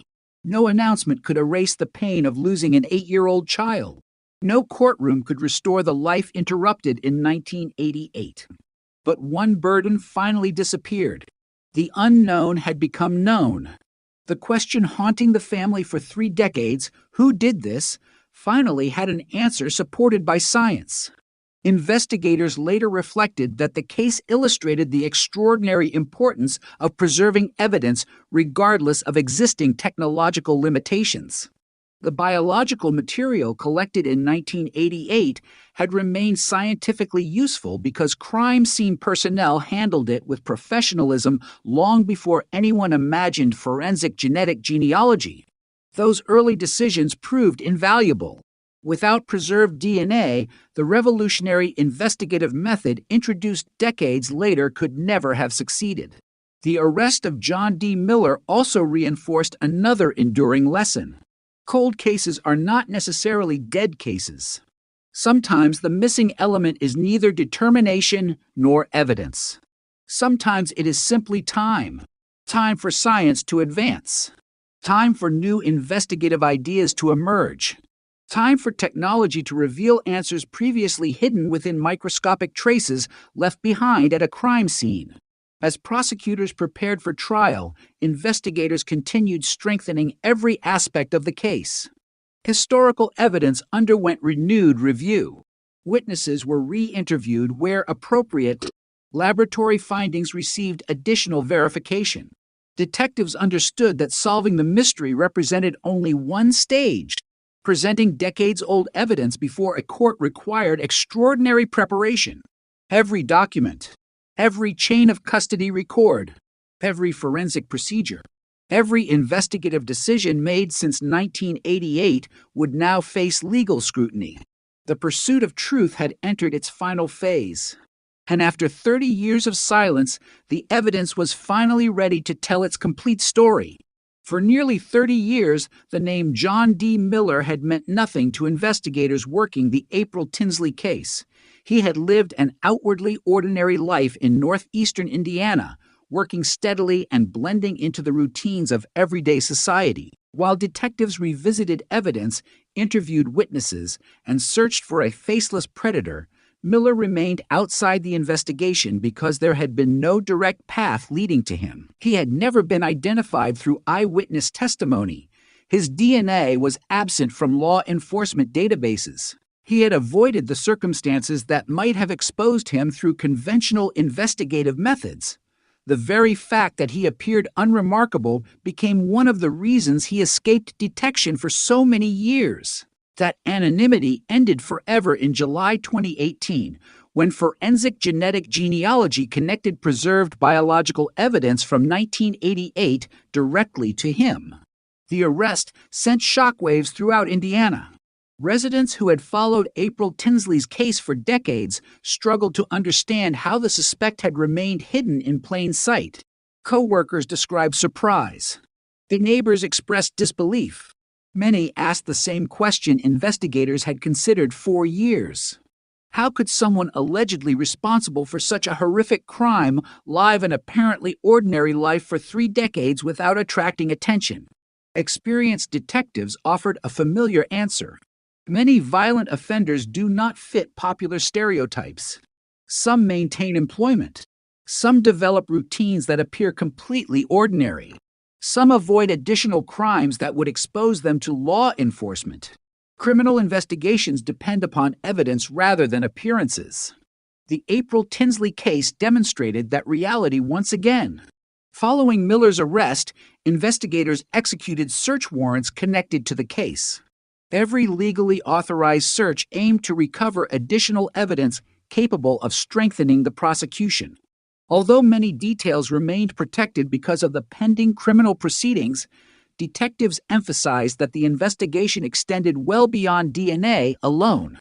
Historical evidence collected over 3 decades received renewed examination. Investigative timelines were reconstructed with extraordinary precision. The handwritten messages left after April's murder also became increasingly significant. During the original investigation, those notes had terrified an entire community. Now they offered prosecutors another opportunity to demonstrate the continuing behavior of the individual responsible. Forensic document specialists compared the anonymous writings with known samples obtained during the investigation. While DNA remained the cornerstone of the identification, every additional piece of corroborating evidence increased the overall strength of the case. Behavioral analysts also revisited their original assessments. Looking backward through the lens of an identified suspect, investigators observed striking consistency between the offender's post-crime communications and the psychological characteristics they had recognized decades earlier. The anonymous writer had displayed arrogance. He sought attention. He attempted to manipulate investigators. He appeared confident that he could communicate publicly without consequence. Those observations, developed long before John Miller's identity became known, now aligned with the evidence assembled during the renewed investigation. The announcement of the arrest also generated enormous national attention because it followed closely behind another groundbreaking cold case success. Only months earlier, investigators had identified the Golden State Killer through forensic genetic genealogy. Now, another decades-old child murder had been solved using similar scientific principles. Law enforcement agencies across the country recognized a historic shift. Cases once considered nearly impossible suddenly possessed realistic investigative pathways. Evidence preserved for generations had acquired entirely new value. For April Tinsley's family, however, the scientific achievement carried deeply personal meaning. 3 decades of unanswered questions had finally given way to certainty. Although grief remained unchanged, uncertainty no longer dominated every anniversary. The unknown individual responsible for April's murder now had a name, a face, and a formal criminal case proceeding through the courts. Family members publicly thanked investigators whose persistence had never diminished despite the passage of time. Many detectives assigned to the investigation had retired before the arrest occurred. Others inherited the case years after the murder. Together, their combined efforts represented one of the defining characteristics of the investigation. Justice had become an intergenerational pursuit. One group of investigators collected evidence. Another preserved it. Another embraced emerging forensic science. Another finally identified the suspect. No single detective solved the case alone. Every generation contributed essential work. As court proceedings advanced, prosecutors carefully prepared to present evidence spanning 30 years. Historical investigations create unique legal challenges. Witnesses age. Records must remain authenticated. Evidence chains require complete documentation. Laboratory methods evolved. Defense attorneys naturally examine every stage of the investigative process. Prosecutors therefore reviewed decades of reports with extraordinary care, ensuring every forensic procedure and evidentiary decision could withstand judicial scrutiny. The DNA evidence remained central. Investigators explained that the biological profile developed from evidence collected in 1988 matched DNA obtained from John D. Miller following genealogical identification and subsequent investigation. The scientific conclusion rested upon established forensic procedures rather than speculation. Equally important, detectives emphasized that genealogy itself did not establish guilt. It merely directed investigators toward a potential suspect. The actual evidentiary foundation remained the direct forensic DNA comparison performed according to accepted laboratory standards. This distinction became increasingly important as public discussion surrounding forensic genetic genealogy expanded. Many people misunderstood the investigative process. Some believed genealogy alone identified criminals. In reality, genealogy functions as an investigative lead. Traditional police work and independently verified forensic testing remain essential before criminal charges proceed. The April Tinsley investigation became one of the clearest public examples illustrating that process. Investigators first identified possible relatives through genealogy. They narrowed family trees. They focused on John Miller. They conducted surveillance. They lawfully obtained discarded DNA. Only then did laboratory scientists perform the comparison establishing the match. Every step required careful legal and scientific oversight. Meanwhile, the community reflected upon how profoundly one crime had changed local history. Parents who raised children during the late 1980s remembered strict rules introduced after April's murder. Many recalled refusing to let children ride bicycles alone. Schools strengthened safety education. Neighborhoods organized informal watch groups. Simple freedoms once taken for granted disappeared almost overnight. An entire generation grew up shaped by the fear created during those weeks in 1988. The arrest allowed many residents to revisit those memories from a different perspective. The predator who had seemed invisible for decades had not vanished. He had simply remained unidentified. Science had finally revealed what persistence alone could not. Investigators also recognized another important lesson emerging from the case. Evidence preservation had proven decisive. The crime scene technicians working in April 1988 could not possibly have predicted forensic genetic genealogy. They had never heard the term, yet they preserved biological evidence according to professional standards. Those careful decisions ensured that future scientists possessed the material necessary to solve the crime. Without disciplined evidence collection, no later technological breakthrough could have identified John Miller. That lesson soon influenced police agencies far beyond Indiana. Cold case units nationwide revisited storage procedures. Evidence once considered unlikely to produce results suddenly appeared invaluable. Laboratories reviewed historical biological samples. Detectives reopened investigations involving unidentified DNA profiles. The success achieved in April Tinsley's case encouraged renewed optimism throughout the forensic community.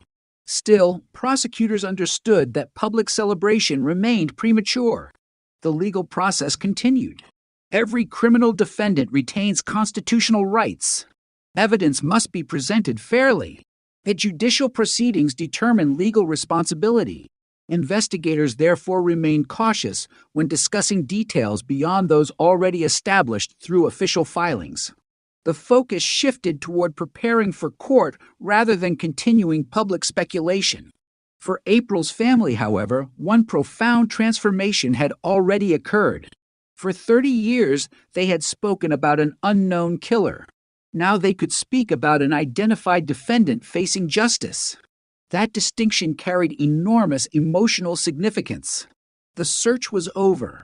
The legal process had begun. And after decades of silence, the investigation that once seemed destined to remain among Indiana's greatest unsolved mysteries stood on the threshold of its final chapter, where scientific evidence, painstaking detective work, and the unwavering determination of generations of investigators would soon be tested before a court of law. The months following John D. Miller's arrest marked a profound transition in the April Tinsley investigation. For nearly 30 years, detectives had devoted their energy to identifying an unknown offender. Now the focus shifted toward proving the case in court. Every investigative decision made since April 1988 would be examined in detail. Prosecutors understood that solving the mystery through DNA represented only the beginning of the judicial process.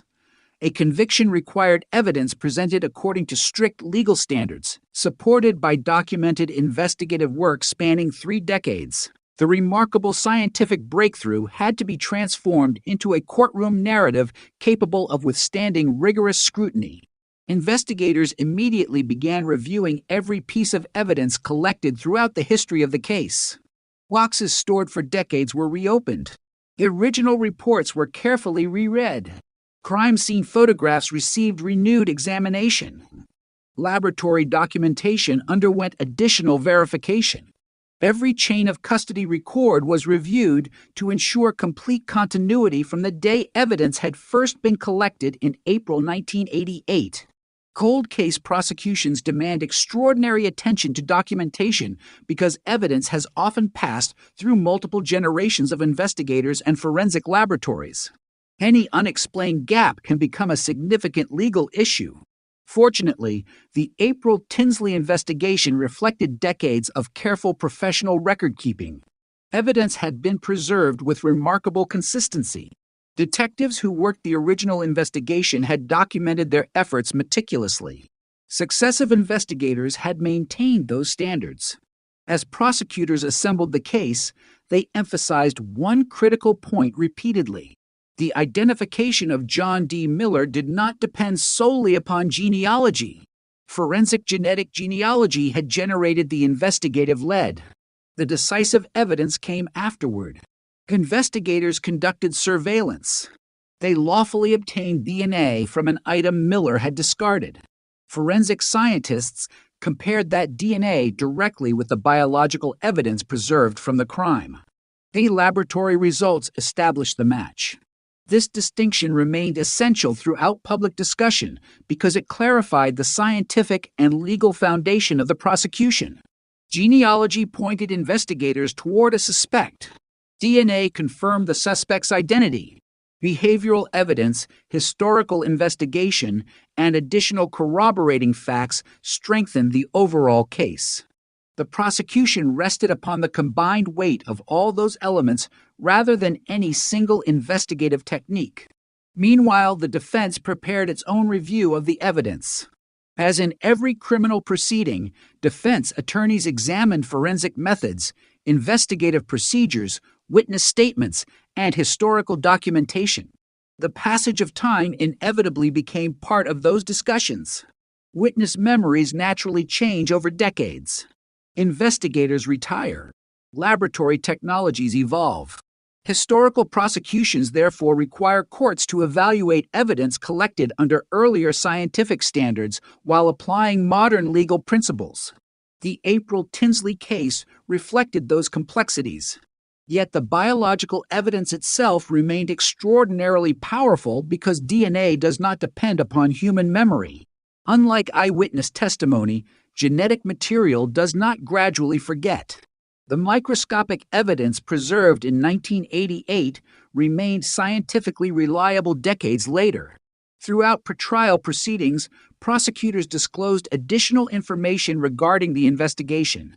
Officials confirmed that Miller had lived in the Fort Wayne area during the period relevant to April's disappearance.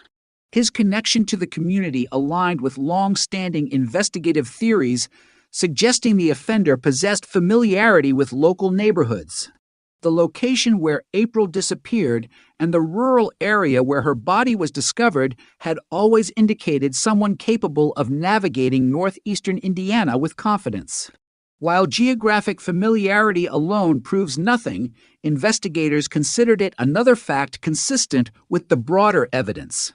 Attention also returned to the anonymous handwritten messages that had terrorized the community after April's murder. For decades, those notes had represented one of the investigation's most chilling mysteries. They were preserved as evidence from the moment investigators recovered them. Specialists examined handwriting characteristics repeatedly over the years. The letters revealed an offender who appeared eager to frighten families and challenge law enforcement. Although the DNA evidence remained the central pillar of the prosecution, the existence of those communications helped demonstrate the continuing psychological impact of the crime and the deliberate attempts to prolong fear within the community. Outside the courtroom, public reaction remained intense. Residents who remembered the original investigation followed every legal development closely. Local newspapers revisited archival photographs from 1988. Television stations interviewed retired detectives whose careers had been shaped by the case. Many investigators admitted experiencing emotions unlike any they had known during previous investigations. Some had spent decades believing the case might never be solved. Others had inherited the investigation from retiring colleagues, determined not to allow the evidence to be forgotten. The arrest validated years of persistence that had often unfolded without public recognition. For April's family, each court appearance carried enormous emotional significance. 3 decades earlier, they had attended press conferences pleading for information. Now they entered courtrooms where the alleged killer faced formal criminal proceedings. No hearing could erase 30 years of grief, yet every legal step represented movement toward accountability rather than unanswered uncertainty. Their patients had finally reached a point where science and law converged. One of the broader impacts of the case became increasingly apparent during this period. Police departments throughout the United States intensified efforts to review historical homicide evidence. The April Tinsley investigation demonstrated that preserved biological evidence could retain investigative value indefinitely if handled correctly. Evidence custodians, forensic scientists, and detectives all recognize the importance of maintaining rigorous preservation standards regardless of current technological limitations. Today's unanswered evidence might become tomorrow's decisive proof. The case therefore influenced far more than one prosecution. It reinforced professional practices affecting countless future investigations. The legal proceedings also highlighted the extraordinary collaboration required to solve long-term cold cases. Original patrol officers, crime scene technicians, medical examiners, laboratory scientists, behavioral analysts, cold case detectives, genealogists, prosecutors, victim advocates. Each discipline contributed specialized expertise. No individual solved the case independently. The investigation succeeded because generations of professionals built upon one another's work rather than beginning anew each time responsibility changed hands. That continuity became one of the defining strengths of the prosecution. As preparations continued, prosecutors remained confident in the scientific evidence. DNA analysis had transformed criminal justice since the late 1980s. Methods once considered experimental had become internationally accepted forensic standards. Independent laboratory procedures, quality assurance protocols, and statistical analysis supported conclusions with extraordinary reliability. The evidence connecting Miller to the preserved biological material collected during the investigation reflected those established scientific principles. For many observers, the prosecution symbolized something larger than one criminal trial. It represented the triumph of patience over secrecy. The offender had relied upon time as protection. Investigators had relied upon preservation. Science eventually decided which strategy prevailed. That realization resonated deeply with families whose own loved ones remained victims of unsolved crimes. Across the country, relatives contacted cold case investigators asking whether similar methods might someday help identify offenders in their cases. Law enforcement agencies responded cautiously. Not every investigation contains usable DNA. Not every case can benefit from forensic genealogy. Nevertheless, the April Tinsley investigation demonstrated that remarkable outcomes remain possible when evidence survives and science continues advancing. As the legal process moved closer to resolution, one truth had become unmistakably clear. The mystery dominating Indiana since Easter weekend in 1988 no longer centered upon who had murdered April Tinsley. Science had answered that question. The remaining task belonged to the justice system. After 30 years of silence, the evidence preserved by determined investigators was finally prepared to speak in the one place where its voice carried the greatest authority, a court of law, where decades of patient investigation would soon be measured against the highest standard of criminal justice.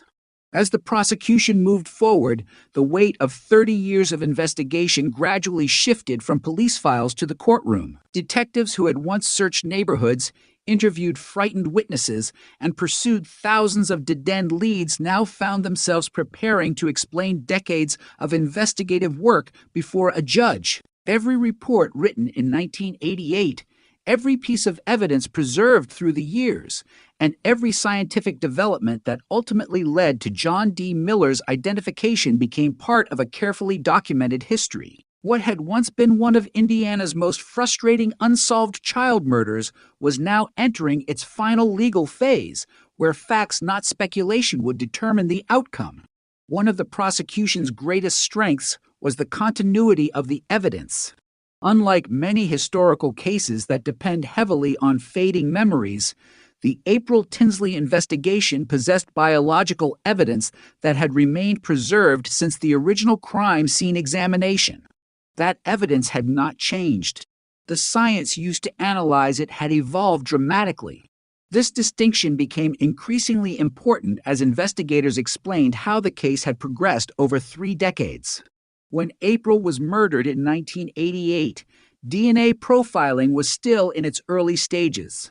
By the late 1990s, investigators had developed an offender profile but found no match in available databases. Years later, forensic genetic genealogy generated a new investigative lead.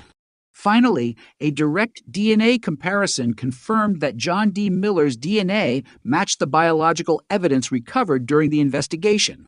Each stage reflected the scientific capabilities available at that moment in history.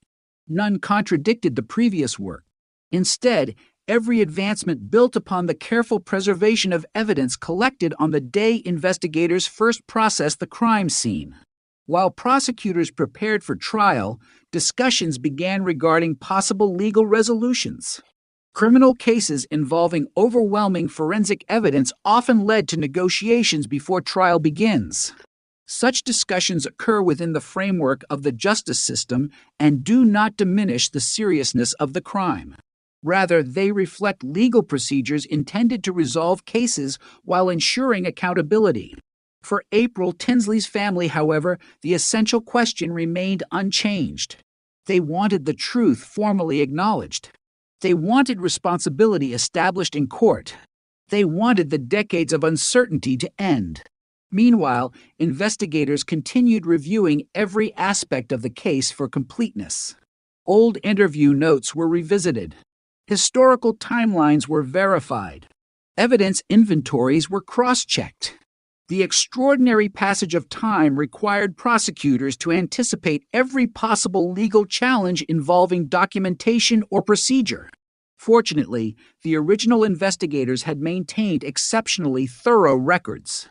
Their professionalism in 1988 continued protecting the integrity of the case 30 years later. The anonymous handwritten messages also remained an important historical element of the investigation. Those communications had terrified northeastern Indiana after April's murder. They suggested an offender who wanted to prolong fear and demonstrate control over the community. Although the DNA evidence independently established identification, the letters illustrated the broader psychological impact of the crime and the offender's apparent willingness to continue communicating after the murder. For decades, those messages stood as haunting reminders that the person responsible remained unidentified. Now they became part of the documented history surrounding a known defendant. Throughout Indiana, public interest remained extraordinarily high. Media organizations revisited the original investigation through archival footage and interviews with retired detectives. Many officers admitted they had never expected to witness an arrest during their lifetimes. Some had spent years believing the evidence might never reveal the offender's identity. Others described the emotional experience of seeing younger investigators finally complete work that earlier generations had begun. The case had become a remarkable example of institutional persistence. No single detective carried the investigation from beginning to end. Instead, responsibility passed carefully from one generation to the next. Each group preserved the progress already achieved. Each refused to allow the case to disappear. That continuity became one of the investigation's defining achievements. The broader forensic community also continued studying the case. Laboratories viewed it as evidence of the importance of long-term biological preservation. Genealogists examined it as another demonstration of how family history research could generate investigative leads. Police agencies recognized the value of interdisciplinary cooperation. Scientists, historians, detectives, prosecutors, and victim advocates had all contributed essential expertise. The April Tinsley investigation increasingly served as a model for future cold case work across the United States. In May 2019, before the case proceeded to a full trial, John D. Miller entered guilty pleas to the charges against him in connection with April Tinsley's murder. By pleading guilty, Miller formally accepted legal responsibility for the crimes charged, eliminating the need for a lengthy trial and sparing April's family from hearing weeks of graphic testimony and evidence presented before a jury. For the family, the guilty plea represented a profoundly significant moment. For more than 30 years, they had lived with unanswered questions. Now, inside a courtroom, responsibility was acknowledged through the legal process itself. The uncertainty that had dominated their lives since April disappeared on April 1st, SIL 1988, finally gave way to judicial certainty. No verdict could restore April's life. No sentence could erase decades of grief. But the justice system had established the truth through lawful proceedings. Following the guilty plea, the court imposed an 80-year prison sentence. The sentence reflected the gravity of the offenses and ensured that Miller would spend the remainder of his life incarcerated. For investigators, sentencing marked the completion of one of the longest homicide investigations in Indiana history. Forensic evidence collected during the original investigation had survived 3 decades. Scientific innovation had identified the offender. The courts had confirmed criminal responsibility. The pursuit that began with the disappearance of an 8-year-old child had finally reached its legal conclusion. During statements made after the proceedings, investigators emphasized that the outcome belonged to many people whose work had spanned generations. Crime scene technicians who preserved evidence, laboratory scientists who continually improved forensic methods, detectives who refused to close the file despite years without progress, genealogists whose research narrowed family relationships, prosecutors who assembled decades of evidence into a coherent legal case. Every contribution proved essential. No single breakthrough alone solved the investigation. The resolution emerged because thousands of careful decisions accumulated over 30 years. Perhaps the most powerful lesson involved patience. The offender believed time would protect him. Instead, time strengthened the investigation. As years passed, science advanced. DNA technology improved. Genealogical databases expanded. Forensic methods became increasingly sophisticated. The evidence remained exactly where investigators had preserved it, waiting for human knowledge to catch up. That extraordinary reversal transformed the April Tinsley investigation into more than a solved murder. It became one of the clearest demonstrations that justice can survive extraordinary delays when evidence is protected and investigators refuse to surrender. Yet even with the guilty plea and sentencing complete, another important chapter remained. The legal case had ended. The historical impact of the investigation was only beginning.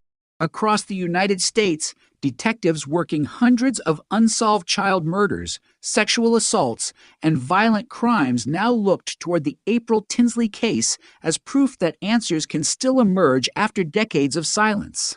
The legacy of April's case would soon extend far beyond Indiana, influencing forensic science, investigative strategy, and the future of cold case justice for generations to come. The guilty plea entered by John D. Miller in 2019 brought legal closure to the murder of April Tinsley, but it also marked the beginning of an entirely different conversation, one that extended far beyond a single courtroom in Indiana. Detectives, forensic scientists, prosecutors, victim advocates, and criminal justice researchers across the United States immediately recognized that the case represented far more than another solved homicide. It demonstrated how decades of disciplined investigative work, combined with revolutionary advances in forensic science, could finally overcome the silence that had protected an offender for 30 years. The resolution of April's case became one of the defining examples of modern cold case investigation, illustrating that justice delayed does not necessarily mean justice denied.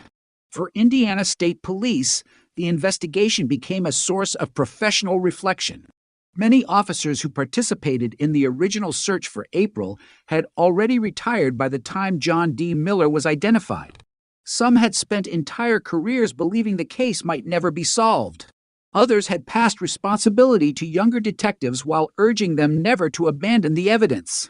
When the arrest finally occurred in 2018, it represented not only a scientific achievement, but also the fulfillment of a promise made decades earlier that April's case would never be forgotten. Current investigators often acknowledge the work of their predecessors. Without the careful crime scene documentation completed in April 1988, there would have been no biological evidence available for future analysis. Without detailed reports, later detectives could not have reconstructed timelines accurately. Without meticulous evidence preservation, forensic genealogy would have had nothing to build upon.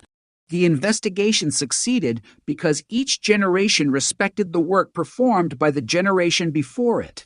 The April Tinsley case also highlighted the extraordinary evolution of forensic science over 3 decades. When detectives first examined the crime scene, DNA profiling was still in its infancy.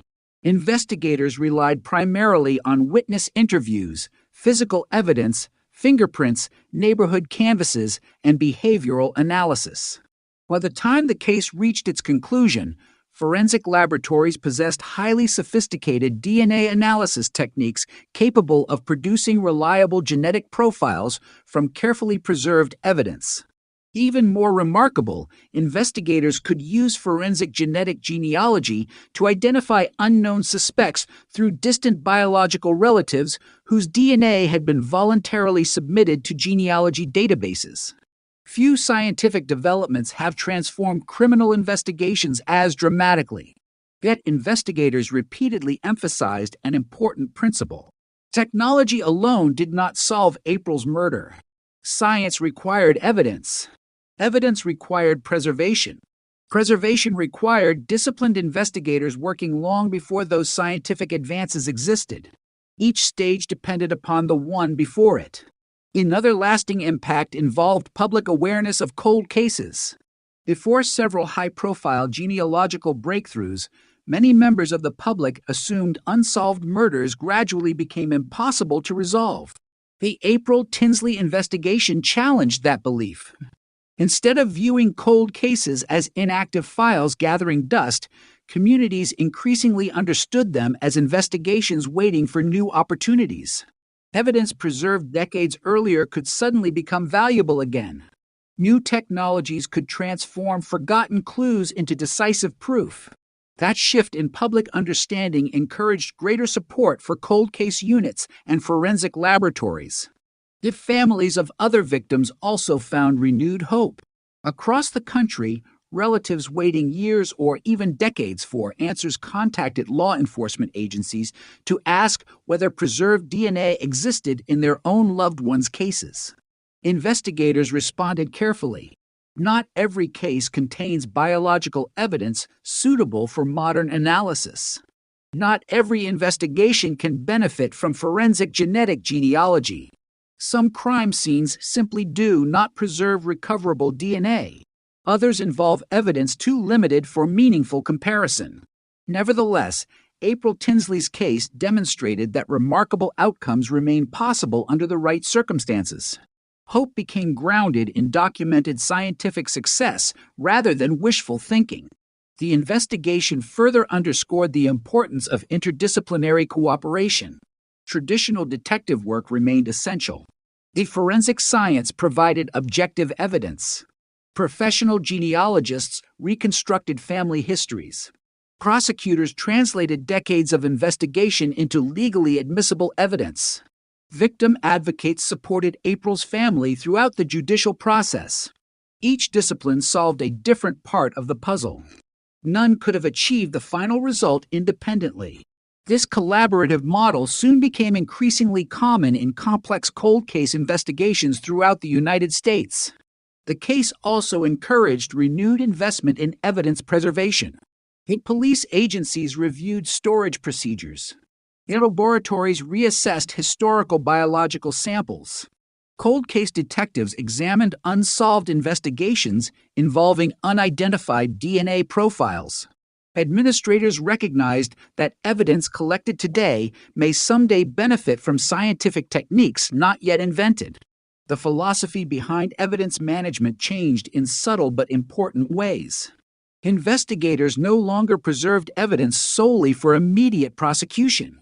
They preserved it for future science. Perhaps the most emotionally significant legacy remained the recognition of April herself.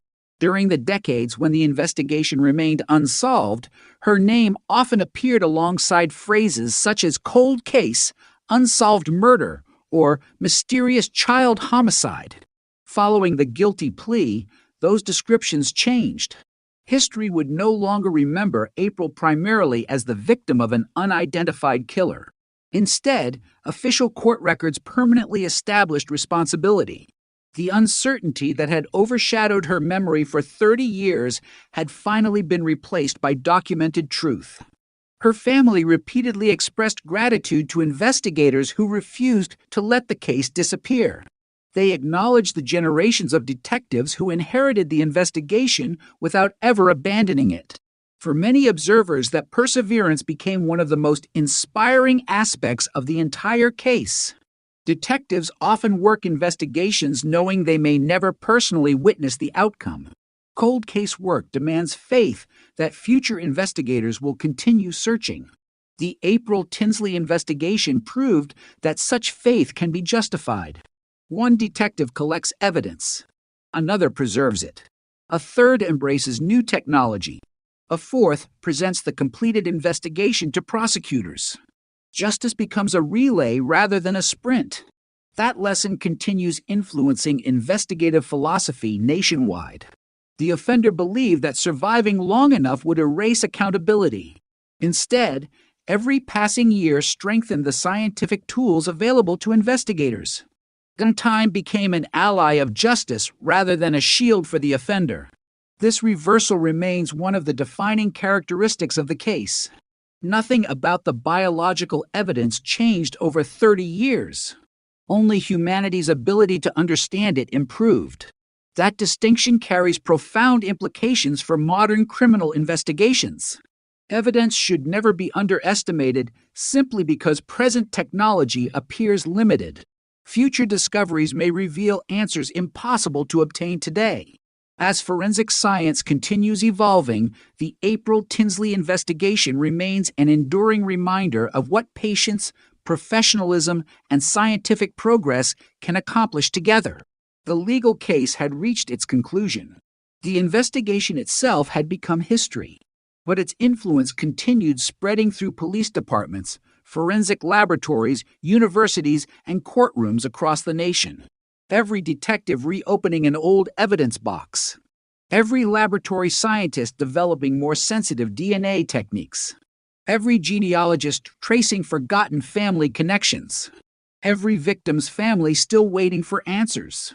All now carried forward lessons learned from the little girl whose murder remained unsolved for 3 decades until preserved evidence, unwavering determination, and modern science finally spoke with a voice too powerful to ignore. The resolution of the April Tinsley case did not simply close one of Indiana's longest-running homicide investigations. It fundamentally changed how investigators, scientists, and families viewed the passage of time in unsolved violent crimes. For decades, time had been considered the enemy of every detective. Witnesses forgot details. Physical evidence deteriorated. Crime scenes disappeared beneath new construction. Investigators retired. Public attention faded. Every year without an arrest seemed to move justice further out of reach. Yet the April Tinsley investigation demonstrated a remarkable paradox. While time weakened certain aspects of the investigation, it simultaneously strengthened others. Scientific knowledge continued advancing. DNA technology improved. Genealogical research expanded. Computers became more powerful. What once appeared to be an impossible mystery gradually transformed into a solvable scientific problem. This realization profoundly influenced cold case investigations across the United States. Police agencies began viewing historical evidence through an entirely different perspective. Evidence rooms that had quietly stored biological samples for decades suddenly became places of renewed possibility.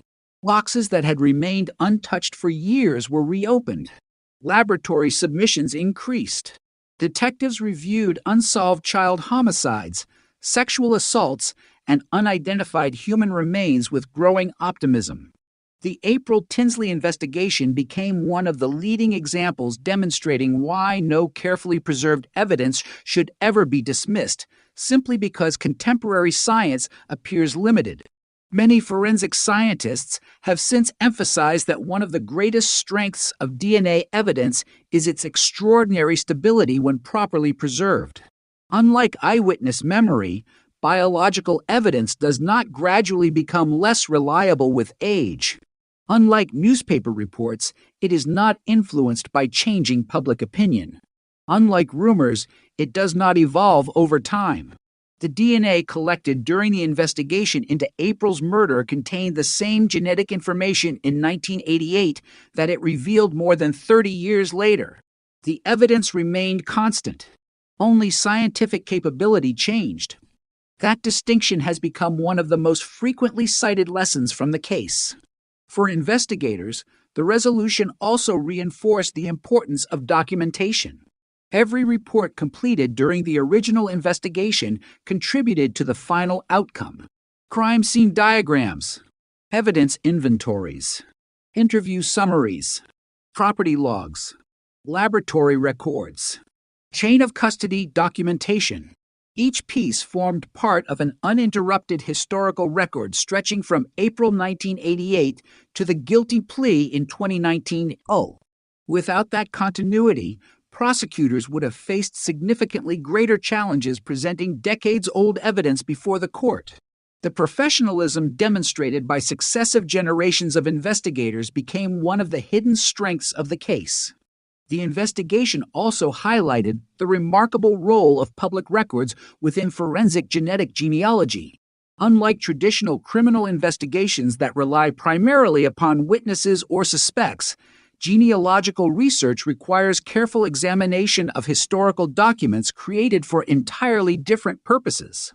Birth certificates, marriage records, death certificates, census information, military records, property ownership documents, obituaries, newspaper archives. Professional genealogists reconstructed family relationships using these ordinary historical records, gradually narrowing the search until investigators identified a potential suspect whose DNA could then be tested through conventional forensic procedures. The process illustrated how history itself can become an investigative tool.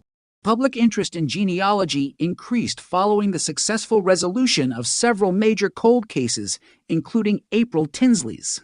Many people who had previously viewed family history research as a hobby began recognizing its unexpected value within criminal investigations. At the same time, discussions regarding privacy and ethics became increasingly important. Experts emphasize that forensic genetic genealogy requires careful legal oversight, transparency, and responsible use. The April Tinsley investigation became part of those national conversations because it demonstrated both the extraordinary potential and the significant responsibilities associated with emerging forensic technologies. Meanwhile, victim advocates frequently pointed to April's case when discussing the long-term impact of unresolved homicide investigations. Families often experience grief differently when fundamental questions remain unanswered. Knowing that a loved one has been murdered is devastating. Not knowing who committed the crime can create an additional burden lasting for decades. Every anniversary becomes intertwined with uncertainty. Every media report revives unanswered questions. Every new investigative lead generates hope followed by disappointment if it fails. When John D. Miller admitted responsibility through his guilty plea, that uncertainty finally ended. Although grief remained, the unknown no longer dominated the family's future. Investigators have often remarked that solving historical homicide cases provides more than legal accountability. It restores historical accuracy. For years, the April Tinsley investigation existed within public memory as an unsolved mystery. Speculation inevitably surrounded the case. Various theories emerged. Potential suspects were discussed publicly despite insufficient evidence. The guilty plea permanently changed that narrative. Official court records established responsibility. Future generations studying the investigation would rely upon documented facts rather than speculation.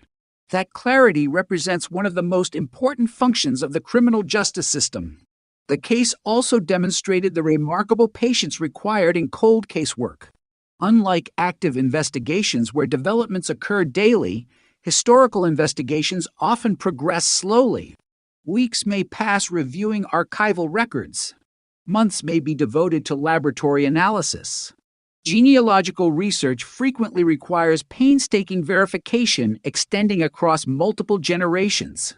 Investigators working the April Tinsley case repeatedly emphasized that success resulted from disciplined persistence rather than dramatic moments. There was no sudden confession, No unexpected eyewitness. No anonymous informant revealing the truth. Instead, the investigation advanced through thousands of careful decisions made consistently over many years. Perhaps one of the most powerful lessons involves the concept of professional stewardship. Few investigators who first responded to April's disappearance remained active when the case reached its conclusion. Responsibility passed from one generation to another. Each group inherited evidence collected by predecessors. Each accepted an obligation to preserve that work for the future. Rather than viewing the investigation as someone else's unfinished case, detectives treated it as a continuing commitment. That sense of stewardship ensured continuity across 3 decades.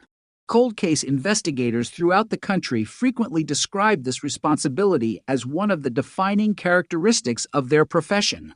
They may never personally witness the resolution of every investigation they reopen. Their work nevertheless prepares opportunities for those who follow. The April Tinsley investigation stands as compelling evidence that such long-term commitment can ultimately succeed. The offender believed that ordinary life would eventually erase suspicion.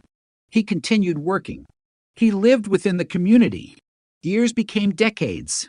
Scientific capability quietly evolved beyond anything imaginable in 1988. While the offender relied upon anonymity, investigators relied upon evidence. Evidence proved stronger. Today, police academies, forensic science programs, and criminal justice courses frequently reference the April Tinsley investigation as a modern example of persistence meeting innovation. Students learn not only about DNA technology, but also about evidence preservation, interagency cooperation, documentation, victim advocacy, and ethical investigative practices. The case reminds future professionals that successful criminal investigations rarely depend upon one brilliant moment. Instead, they emerge from countless ordinary acts of competence repeated consistently over time. That legacy extends far beyond one solved homicide. It continues shaping how investigators approach unsolved crimes, how laboratories preserve evidence, how families maintain hope, and how science steadily expands the boundaries of what justice can accomplish even after more than 3 decades of silence.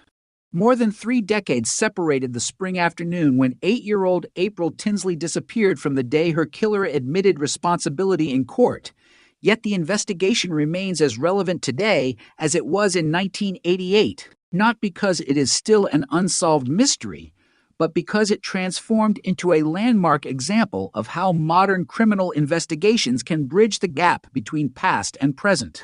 Every stage of the case, from the initial search to the painstaking preservation of evidence to the eventual use of forensic genetic genealogy, illustrates principles that continue guiding homicide investigations around the world. The story of April Tinsley is therefore not only a historical account of one terrible crime, it is also a case study in perseverance, scientific evolution, and the enduring responsibility of the justice system to pursue truth regardless of how much time has passed. One of the most enduring lessons concerns the preservation of evidence.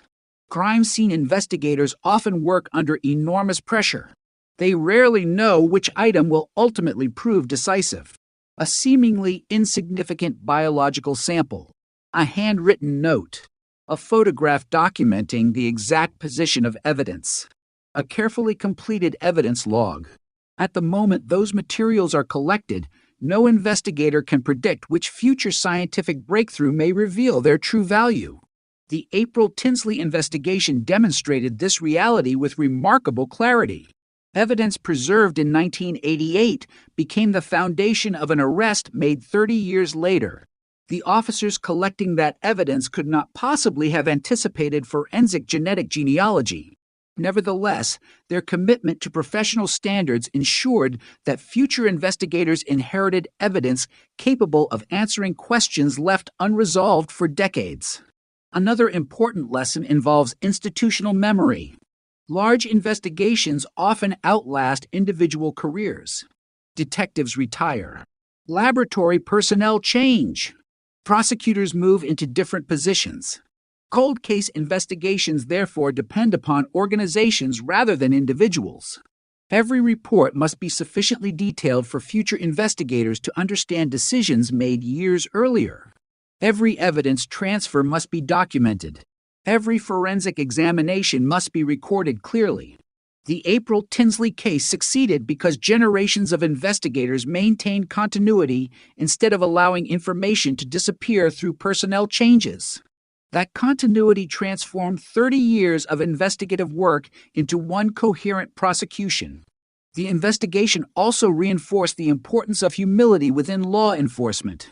The detectives working April's case in 1988 pursued every available scientific method. They used the best technology of their era. When those methods proved insufficient to identify the offender, they preserved the evidence rather than assuming the case had reached a permanent dead end. That decision reflected an understanding that science continually evolves. Future investigators may possess tools unavailable today. Professional humility acknowledges those limitations. It accepts that unanswered questions do not necessarily reflect investigative failure. Sometimes the necessary technology simply has not yet been invented. Forensic genetic genealogy itself represents one of the most remarkable examples of interdisciplinary collaboration in modern criminal justice. The process combines molecular biology, population genetics, genealogy, historical research, public records analysis, and traditional detective work. No single profession alone could have solved the April Tinsley investigation. Laboratory scientists developed reliable DNA profiles. Genealogists reconstructed complex family relationships. Detectives conducted surveillance and verified investigative leads. Prosecutors assembled the evidence into a legally sustainable case. The investigation demonstrated that modern criminal justice increasingly depends upon cooperation among specialized disciplines rather than isolated expertise. The public response to the case also reflected changing attitudes toward cold case investigations. For many years, unsolved murders gradually disappeared from national attention unless dramatic new evidence emerged. Following several high-profile Dana-based identifications, including April Tinsley's case, communities began recognizing that cold cases remain active opportunities for justice. Families of victims increasingly understood that an investigation could regain momentum decades after the crime occurred. Police agencies expanded dedicated cold case units. Legislatures considered additional funding for forensic laboratories. Universities incorporated forensic genealogy into academic research. The influence of April's case extended well beyond Indiana because it demonstrated tangible results rather than theoretical possibilities. Equally significant was the message delivered to offenders who believed time guaranteed safety. Historically, many criminals assumed that surviving the initial investigation greatly reduced the likelihood of future prosecution. The rapid advancement of forensic science has fundamentally altered that calculation. Every year may now increase investigative capability rather than diminish it. DNA recovered today may become more informative tomorrow. Genealogical databases continue expanding. Analytical software grows more sophisticated. Laboratory sensitivity improves. Evidence once considered too limited for meaningful examination may eventually become decisive. The April Tinsley investigation became one of the clearest public demonstrations that technological progress can steadily narrow the distance between evidence and accountability.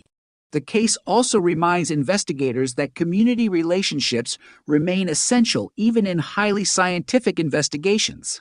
From the earliest search efforts in 1988, local residents volunteered, distributed flyers, reported suspicious activity, and supported April's family. Although no single public tip solved the case, the community's willingness to assist ensured that the investigation never faded entirely from public consciousness.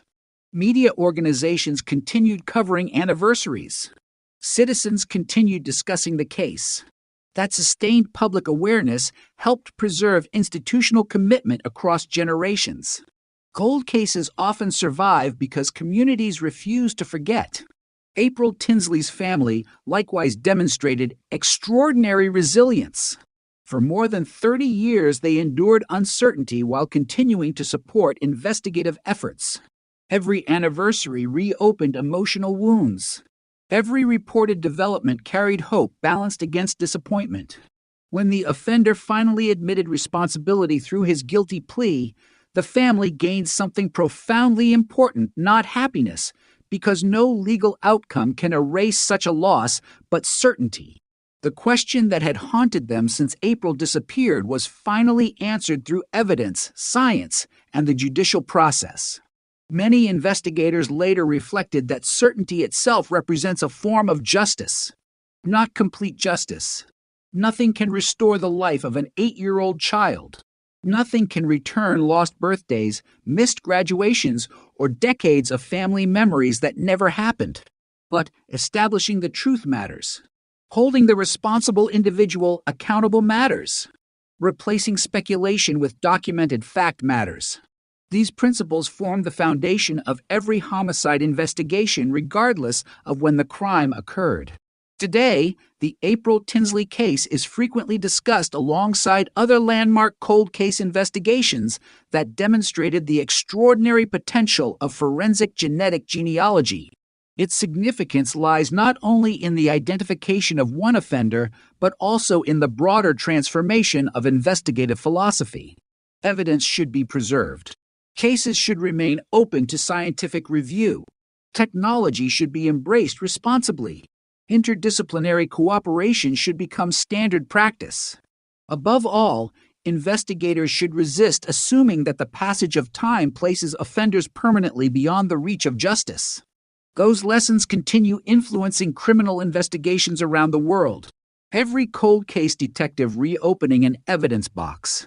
Every forensic scientist refining laboratory techniques. Every genealogist tracing forgotten family lines. Every victim's family wading through another anniversary.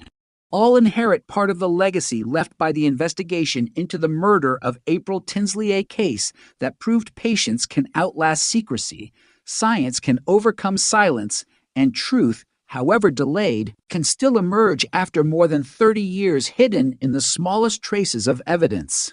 The story of April Tinsley's murder ultimately became more than the history of one investigation. It evolved into a defining example of how criminal justice adapts, how science progresses, and how determination can survive long after headlines disappear. Long before the case reached its conclusion, many investigators privately acknowledged the harsh reality that accompanies every major cold case. Some crimes are solved within days, others within months, but a small number become part of an entirely different category cases that demand patience measured not in weeks or years, but in generations. April's murder belonged to that category. Every detective who accepted responsibility for the file understood that they might never personally witness the outcome. Their responsibility was not only to solve the crime, but also to preserve the possibility that someone else eventually could. That philosophy shaped nearly every decision made after the investigation entered its cold case phase. Evidence remained carefully cataloged. Laboratory reports were preserved. Investigative notes were maintained. Every lead, even unsuccessful ones, became part of the permanent record. Future detectives needed to understand not only what investigators believed, but also why they reached those conclusions. This level of documentation prevented unnecessary duplication of effort and ensured that decades of investigative knowledge remained available to every new member of the case. Cold case work often requires detectives to become historians as much as investigators. They study old neighborhoods through historical maps. They reconstruct communities that have changed dramatically over time. Businesses close. Roads are redesigned. Homes are demolished. Witnesses relocate. Entire generations grow older. The world surrounding the original crime gradually disappears. Only the evidence remains unchanged.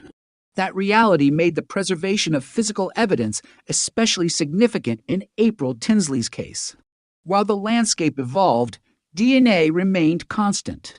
The biological evidence collected in 1988 still carried exactly the same genetic information when modern laboratories examined it decades later. In many ways, the evidence became the investigation's most reliable witness. Unlike human memory, it neither faded nor changed. The case also underscored the importance of continuous professional education within law enforcement.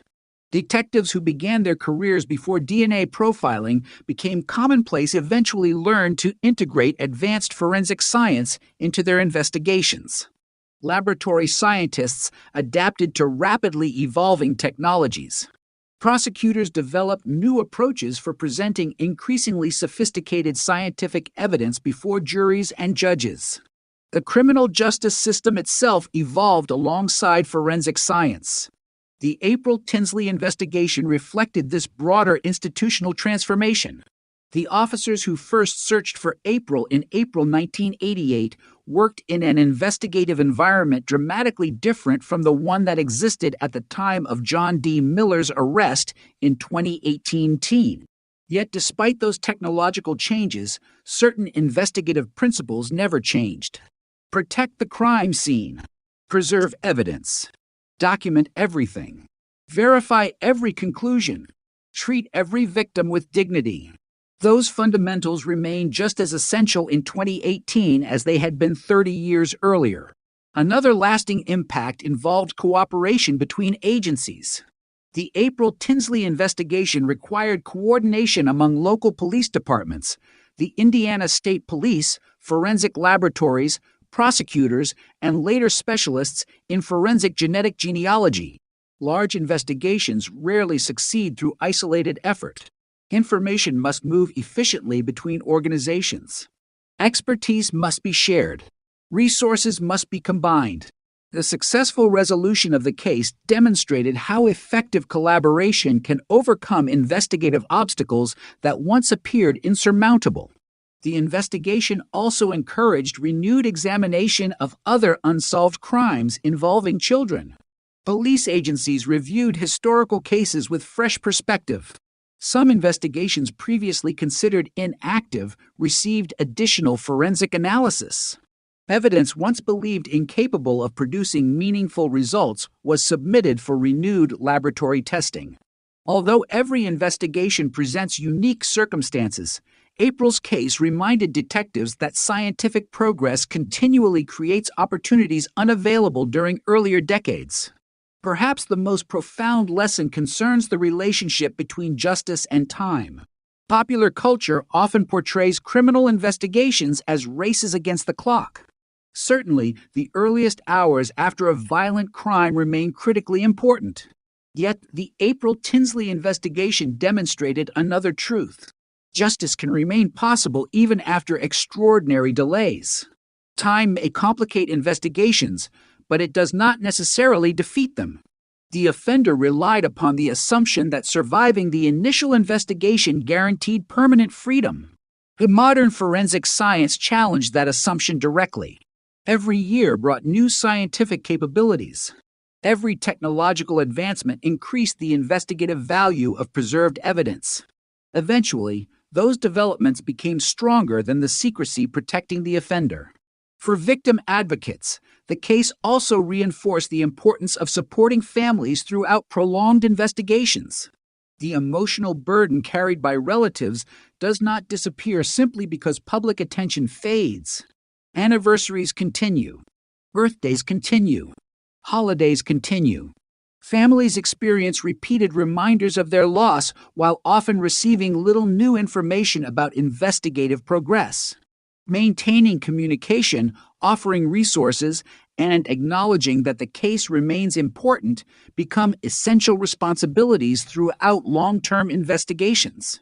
April Tinsley's family consistently demonstrated remarkable patience while investigators continued searching for answers across 3 decades. Their perseverance became an integral part of the story. The guilty plea entered by John D. Miller ensured that the legal record accurately reflected responsibility for April's murder. Rather than allowing the case to remain defined by uncertainty, The judicial process established documented historical fact. Future generations studying the investigation will no longer ask whether the crime can be solved. Instead, they will examine how it was solved and what lessons emerged from that extraordinary journey.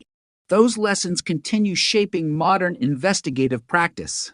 Police academies discuss evidence preservation. Forensic laboratories emphasize long-term storage standards.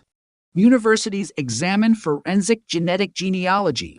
Legal scholars analyze evolving evidentiary procedures. Each discipline finds valuable insight within the history of the April Tinsley investigation.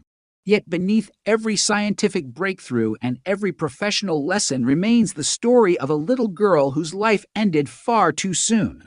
It is easy to become absorbed by discussions of DNA technology, genealogy, laboratory methods, and investigative strategy.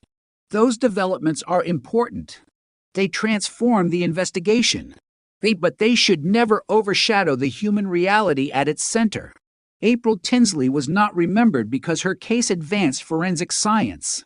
Forensic science advanced because investigators refused to stop seeking justice for April Tinsley.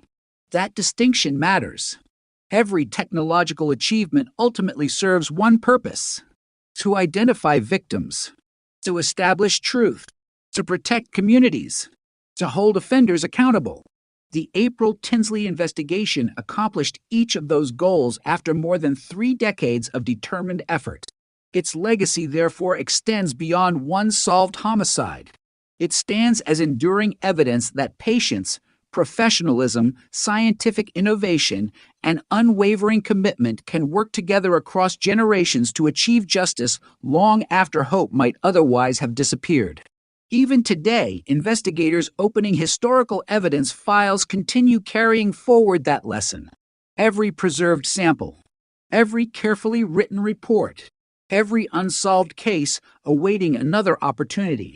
Each reflects the same belief that guided generations of detectives in Indiana. No matter how much time has passed, the search for truth is never truly over while the evidence still has a story left to tell. More than 3 decades after April Tinsley disappeared from her Fort Wayne neighborhood, the investigation into her murder continues to stand as one of the clearest demonstrations that the pursuit of justice does not operate according to ordinary timelines. Criminal investigations are often measured in hours, days, or months, yet some demand patience extending across entire careers. Detectives who first responded to April's disappearance could never have imagined the scientific landscape that would exist 30 years later. Likewise, the forensic specialists who ultimately identified John D. Miller inherited evidence collected by professionals they had never met.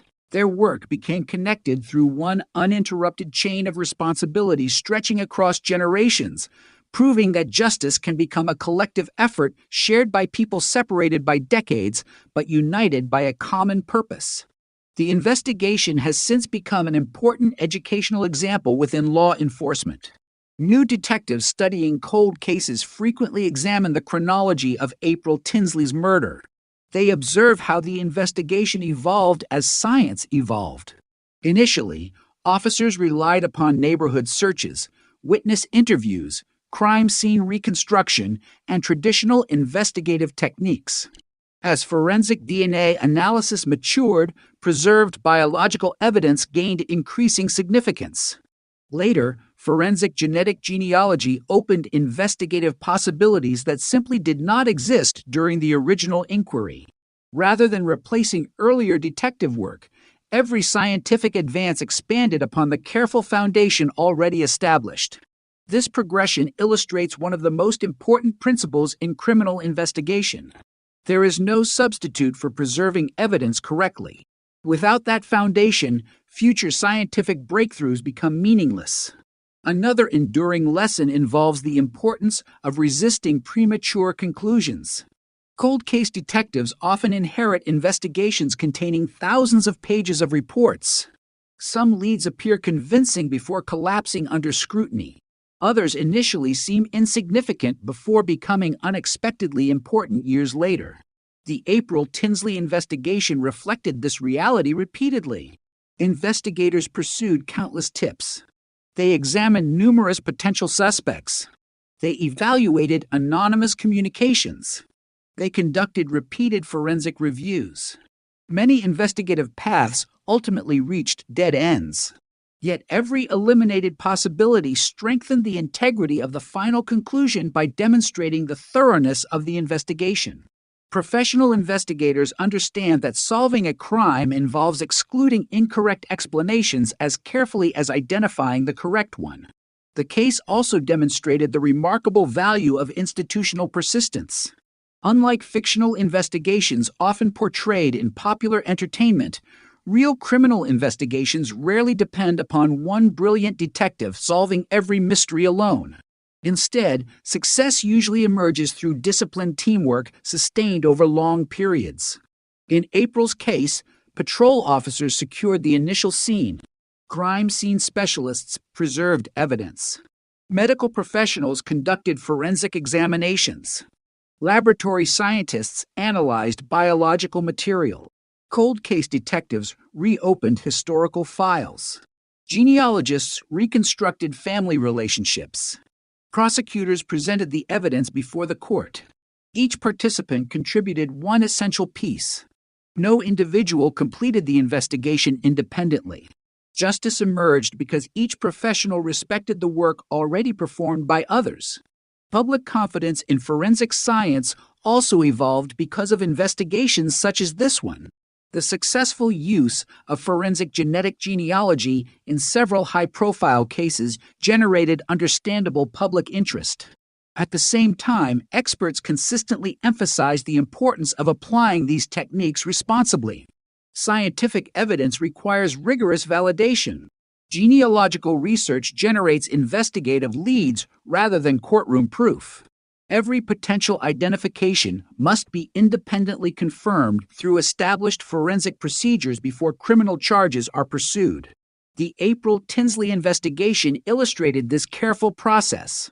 Investigators did not arrest John D. Miller solely because genealogical analysis suggested his family. Instead, they obtained a direct DNA sample through lawful investigative methods and confirmed that it matched the biological evidence preserved from the original investigation. That distinction remains fundamental to maintaining scientific credibility and legal integrity. The investigation further reinforced the importance